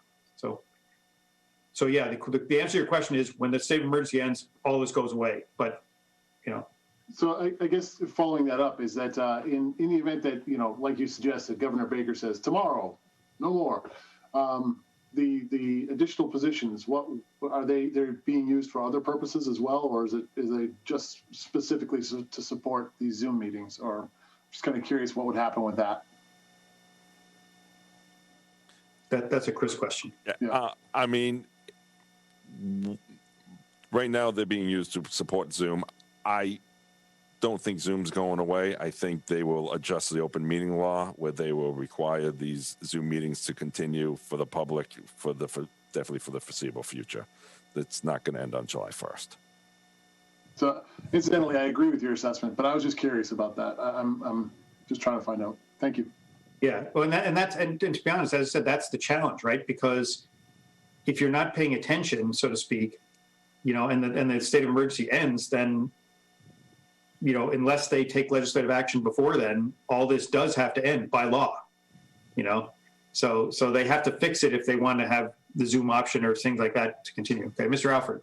Oh, yeah, I guess my question sort of had been, had Travis heard anything about whether they were working on that? Because again, I think actually this sort of, not change the open meeting law, but this sort of ability to get around certain aspects of the open meeting law to have these Zoom meetings has actually made the meetings much more open, right? Because someone said on another call, you would never have 500 and some odd people who attended the planning board meeting a couple weeks ago attending a meeting in person. Yeah. I'm sure they could watch some of it online, but they wouldn't have the opportunity. You had tons of people participating and everything. And I know there was already something on the books that if you could have a quorum in place and have people call in, I believe. Yeah, the town adopted that. There are boards that have had have the ability, and some specifically do not have the ability to have call-in people, to have people call in and be eligible to vote and those types of things. I would say, to your question of what I would see, if it's not a permanent change, I think that it'll be an extension of this. There have been towns, Holliston one, where we've seen a lot of boards and committees embrace that. Chris is referring to the number of meetings that's required. At the same point, there are other towns that have just taken a very different approach. That one town told me that they never had public comment on their agendas to begin with, so they don't have it on their Zoom meetings, and their Zoom meetings are very, very quick. I don't think that's what Holliston would embrace. I think I don't think we've been able to pull off what we pulled off without Chris, quite frankly. But there are other towns who have not done what we've done. At the same point, I think this town has really embraced it. And I would say that there are others in that camp, and I would see at least an extension, if not a permanent change, as we hopefully are coming out of this in the spring, summer. Okay, yeah, I mean, community involvement, I would, I think it would be a real travesty if you just sort of had Zoom, no ability to have any kind of interaction. There is one board in town I know that's very limited numbers of people into the Zoom to ask a pre-planned question that's been vetted. No kid about that, but anyway, but for the most part, yeah, having the ability to get people in and ask questions has been. Yeah, and that's why I said that. Not to go down this rabbit hole, but that is exactly what I mentioned in talking to our legislators and so forth was that the remote meeting portion of the open meeting law was crafted prior to the technology we have today. So it's geared around literally no video, right? So it's geared around, okay, somebody's got to call in, they've got to identify themselves, they've got to have a speaker on the table, blah, blah, blah, things like this. And that was my point to them was, hey, you were forced by the pandemic to go to kind of jump the open meeting law to modern technology. Now you've seen it increases public participation. It increases, and as I said, personally, from my perspective, it's the minutes. I sit there and say, we sit here all this time reviewing and approving minutes. The idea that you have a permanent video record that has every detail of everything said at the meeting is far better than having a minutes, I will disagree with you a little bit on that. It's nice to be able to have something in writing where you can skip over this whole conversation that we're having right now. Yes. To get to the actual, but if the purpose of the minutes is public disclosure and public access to what they might have missed, you go back 50 years when you didn't have, video or whatever, and you just had the meetings taking place in a room in a building, then minutes were very important. That was the only way the public had to find out what was going on without being there, right? But I'm saying nowadays, if somebody missed our meeting, they can just pull it up on HCAT tomorrow and watch it, So, it wasn't why do 50 we years ago? It was not even I guess it was a year ago, right? When we were sitting probably a year and a half when we weren't on camera. Right. HCAT would record some of them, but but not all of them, right? Oh, yeah. Like half the year we were. So anyway, so yeah, I do think that the problem is exactly what I pointed out, which is the current open meeting law. The remote participation provisions were crafted prior to the technology we have now. So they have to either, as Travis said, extend something or otherwise modernize the remote participation part of that law to say, to recognize newer technologies for participation. But Chris got to move around. See, there you go. Speaking of new technology, motion sensors. Okay, so as far as his budget goes, anybody have any questions about his particular budget? I don't see anything. Okay, thank you very much, Chris. You can go back into hiding if you want, or you can stay visible. But, okay, so that's it for budget reviews for tonight. Just as a reminder, next week is the big kahuna. We have the schools, but also Keefe Tech first. They're going to go first, probably half hour or so. The allocation, you'll hear about that next week. But their budget's up a little bit next year, and it's up for us a little bit more because we have an increase in enrollment there. But I'll let them talk about that next week. Okay, so next up on the agenda is any updates from Travis. So. Yeah, just a couple. I did put together, just for anybody watching the select board last night, sort of where I'm tracking for warrant articles. The warrant is open through the end of the month, March 29th at 4 p.m. There was a request, which was a conversation we had with the Finance Committee previously, that the form online for a citizen's petition be updated to be fillable. It was formerly a PDF. So Chris did that. So the citizen's petition form online is now fillable. And the articles I just sort of covered very high level, looking at about 31 right now. Still, I've had a couple of people, inquire about citizens petitions. I put on one there that I know is going to be coming, and the discussion will be next week on a long range plan that, depending on where that conversation goes, maybe select board supported, I'm not sure. So that list was covered in the Holliston Reporter. They copied and pasted that if anybody wanted to see it. Additionally, there was a guest writer at the bottom of the Holliston Reporter summary of the select board last night, which was Dan Alford pointing out that Chris Kane had missed something important, which Chris referenced. No. I was not just only pointing it out, but I was congratulating the select board and not just congratulating, but applauding their efforts, because I don't just throw haze and shade. I actually, when I feel that, people do something well, I actually say, that they did that. It doesn't happen that often, but, The guest writing performance summarized it, I thought, very well, which was a Highmark Provisions was a company that had continued to sort of send me messages. They were very interested in coming to Holliston. They looked at a number of underutilized properties in our industrial park areas, trying to bring their business. They actually looked at one that had already received an HCA agreement on a property, and they were going to potentially lease it. That fell through. Anyway, they've now sort of come into agreement on 201 Summer Street, and what the select board did last night, and Chris forgot, but Dan did put in the bottom of the comments, was sort of the overall conversation. I thought they had a nice presentation. I think what they're bringing, if it works out, we have had a few HEAs that have not sort of come to fruition with people getting their businesses up and running, but could sort of turn an underutilized property of 201 Summer Street into a revenue generator. So they had a pretty nice presentation. Again, that doesn't mean that it will come to fruition, but the select board authorized myself and town council to work out a host community agreement with that group. So that happened last night. Travis, could we get that presentation too? Yeah. I had to do all that from memory because I actually didn't take notes. It's just a good thing I'm good with numbers, but I'm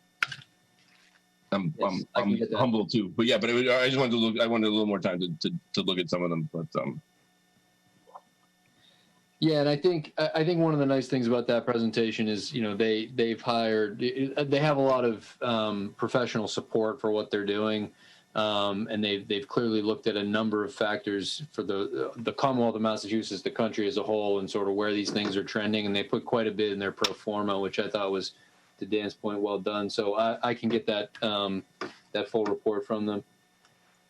So those two things. Additionally, the license for the farmers market at Blair Square is approaching finalization. One of the things that they were asked to do was get a umbrella insurance policy that essentially names us to make sure that there will be if there were anything to happen, that the town, will be fully covered.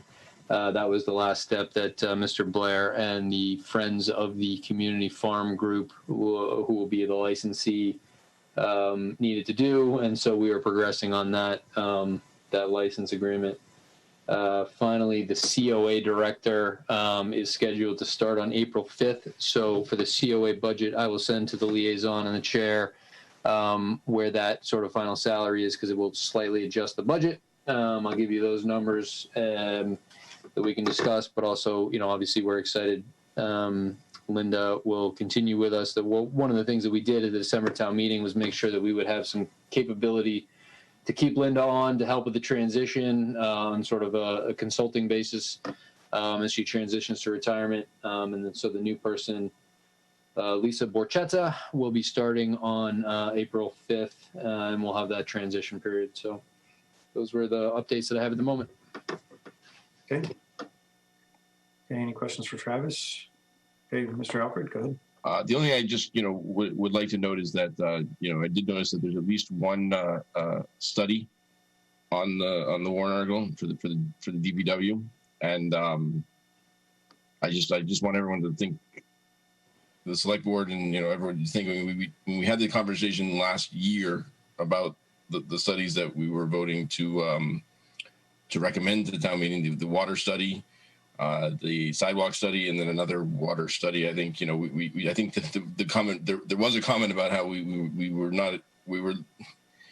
were studied out for a little while, and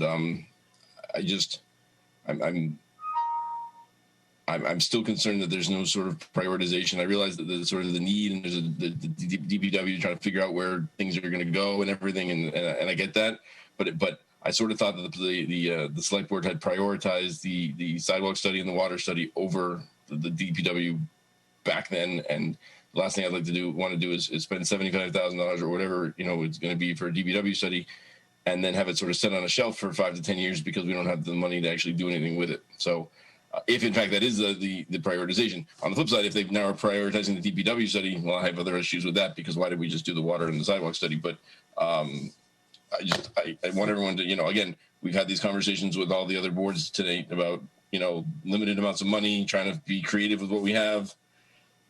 I think, and just to be clear, because I've heard this a couple of times from a couple of different people, we are saying the exact same thing to the schools. We're making the schools do the exact same kind of work. Everybody is, as Ken said, if we get to the end of the budget season and everybody hates us, we know we've done our job, and I'm working very hard on that. So I think I'm doing a good job. I don't know about everybody else, but yeah, no, I would say obviously we'll have plenty of time as we get into the warrant discussion. And I think Ben Sparrow has been working with James Keese and DPW. I think there will be a lot of information to share with that for the discussion, and maybe we'll disagree. I don't personally see a connection between saying we've studied water pipes and potential needs there, and so we don't do a DPW feasibility study for 2 facilities that we know are probably not going to last us much longer. I understand your general point of the overall, and I think that, as we approach the warrant discussion on any of these articles, it will be a separate warrant article discussion, and we can have that conversation. One thing I'd like to know, when do we plan on getting back to the sidewalk study and the water study? Because if we get to the end of the water study and we get this thing and say, we can do a few tweaks here and there, but there doesn't need to be any sort of major spending, then to me, and we can get that, I don't know, obviously May is probably gonna be too soon, but we get it by October. Then to me, it's like, all right, let's move on to the DPW. That's an issue. So now we can sort of study that, because we know that there's not this huge project that then is going to be coming out of water, which is going to prohibit us from being able to do the DPW work. So like, before we move on to other studies, let's finish the studies that we've authorized, I guess would be sort of my thing. I'm not opposed to the DPW study at all on a sort of a fundamental basis. I just, if we just study everything that we know we're not going to be able to do everything, then we're just kind of throwing money around. Okay, Mr. Murphy? Yeah, to go after Dan, I disagree, because I think Dan, Travis, Ben, Michelle, and myself had a conversation, and the idea is it's not so much to build one, just knowing what we need and have something idea. Okay, this is what our 2 buildings are, which we both know, and everybody probably knows in town. The 2 buildings are horrible. The water building and also the DPW. As you walk down the trail, you can see that old building. It's more of where can we locate it also. It's not even just saying that we're going to be breaking ground after the end of the study. It's a study, we do it, and then have a plan So regardless of regarding what the water or the sidewalk study, I don't think it necessarily one begets the other or one restricts the other one from happening. They're two different things. Granted, we only have so much money, but I think we need to honestly say those two buildings are in bad shape and we need to do something sooner than later. Hey, why don't we have a professional look at it and help us assess the whole place and where will we be in a few years? I mean, so. Well, and look, I get that. And perhaps it was misprioritized then last year when the select board, got, the two studies that they got. But my point is, where do we put the thing? Well, we're not putting anything anywhere because we can't necessarily afford it if we do, however, $100 million more of water replacements or, certainly $27 million of sidewalks replacement. So, it's just, I'm asking for more of a cohesive kind of sort of prioritization by the select board of what they actually want, and then going in and hitting that. At the same point, if the most critical thing to the select board is that they want this DPW study, and they're going to cut other things from other areas of the budget to make sure that we can afford it, I don't necessarily have an issue with that either. So, but I think that it still may not be the best use of money, but again, I'm not going to. Well, I will reserve. Let's reserve discussion of that till it's actually presented to us later. So I'm just saying, I'm done. Okay. So anything else for Travis? Okay, I don't hear anything else. So liaison updates. I'll just give the quick summary on the schools, which was the meeting last week got canceled. I mentioned it last Tuesday that it was going to be canceled, and it did get canceled because of a DESE related meeting that conflicted with it. So we'll be meeting with the schools tomorrow to find out where they are in budget. But there's no update to report this week because we didn't meet with them last week. So any other liaison updates? Okay, I don't hear any. Okay, Chief Cassidy, want to give us an update on where we stand in the pandemic and the cost of the pandemic? Not the full one you gave the select board last night, but just, the highlights. Okay. Well, as mentioned to the board last night, we're a little bit over 50% of obligation of the $1.37 million in CARES funds that were received back in June. We do have a spending plan for between now and the end of December that I've provided to the board. Only had one additional expenditure that was posted to Munis between last Tuesday and yesterday's report. And we've got a really good PPE supply. Okay, good. Any questions for the chief? Are we going to be yellow or red or green tomorrow? Thursday. We will continue to be yellow. I'm just updating the website right now. I just got another 5 cases. Okay. Chief, I will say, you guys, everyone has been doing a great job. So thank you to everyone.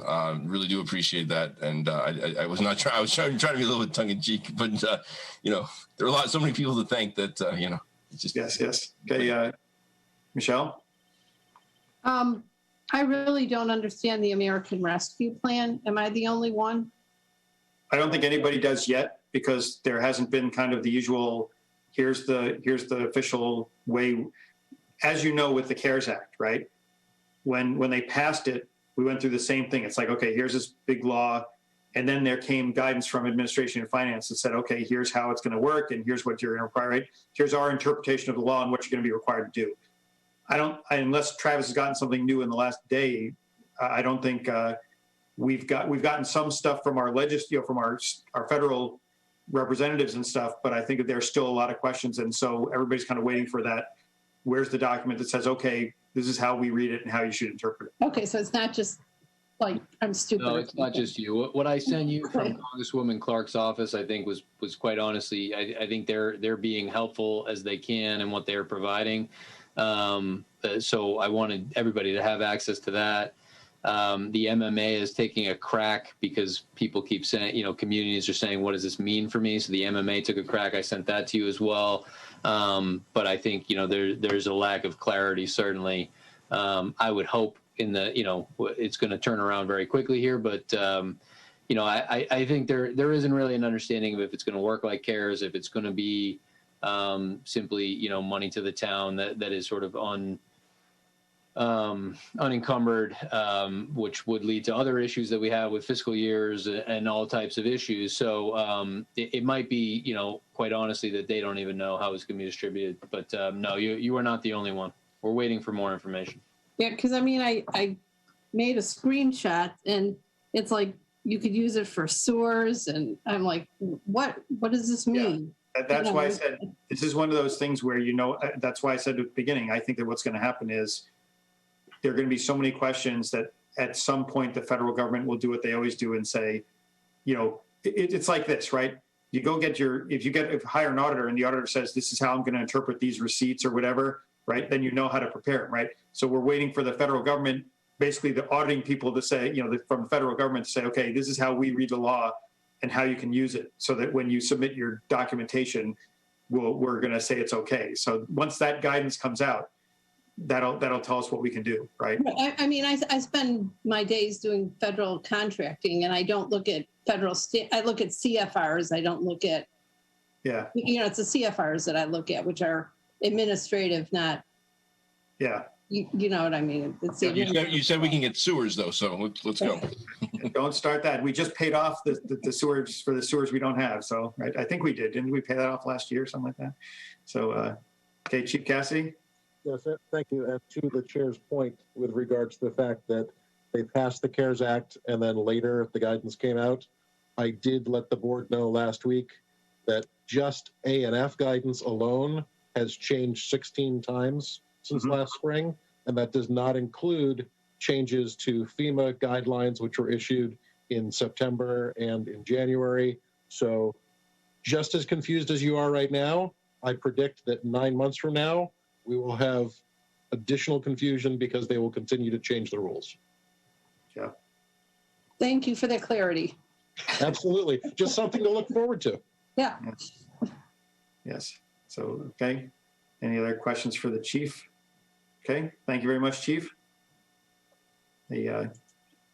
So FY22, anything relative to the FY22 budget we need to talk about? I did have something I thought of earlier in the meeting, but I've since forgotten it, so I'll have to wait till next week. But I will say that, go ahead, Travis. I was just going to say on 21, we should, just for your plan, I mean, we'll do a Q3 update after we get through March. And so, we can work on how you want to schedule that. But that'll be obviously a major component. I think we can start to have real conversations as we get towards the end of the year, what we're going to have in various line items and anywhere we may need some tweaking through transfers. Okay. Okay. And thank you for doing that, because it reminded me of what I was going to say. We had the request to the stipend committee about the stipends for FY22.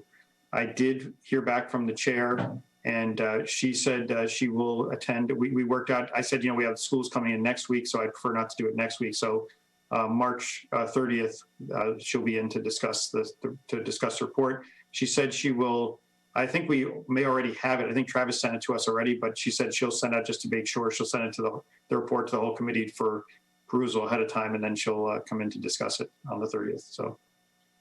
So I did arrange that. Other than that, I think on FY22, I mean, just for the committee's sake, once we wrap up the budget reviews, we'll be moving into, to Travis's point, we'll start talking about warrant articles. We'll start talking about preparation of things, right? So starting with kind of March 30th, we're going to move into our prep mode, getting our recommendations finalized and moving from there. So should be in good shape so far. I mean, in good shape, not financially, I'm saying good shape timeline wise for getting our job done. So just before anybody's running around saying that I said everything was in good shape. So, okay, anybody have anything else they would like to add? If not, I will entertain the motion. Yes, Mr. Maxwell. Just real quickly, Ken, can we add an agenda item to next week for the capital subcommittee? Right. Okay. Let me just write that down.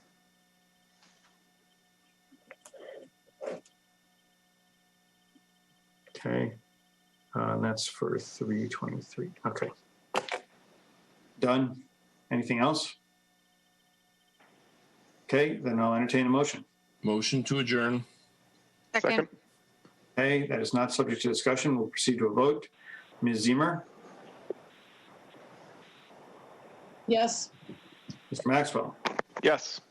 Mr. Whitaker, Yes. Ms. Nersessian, Yes. Mr. Alfred, Yes. Mr. Murphy, Yes. and I vote yes. That concludes the Tuesday, March 16th meeting of the Finance Committee. Thank you for joining us this evening. As you just heard, we'll be meeting with the schools, both Keefe Tech and our school department next Tuesday. So feel free to join us at 7 p.m. on March 23rd for our next meeting. But for tonight, we're done. So thank you and good night.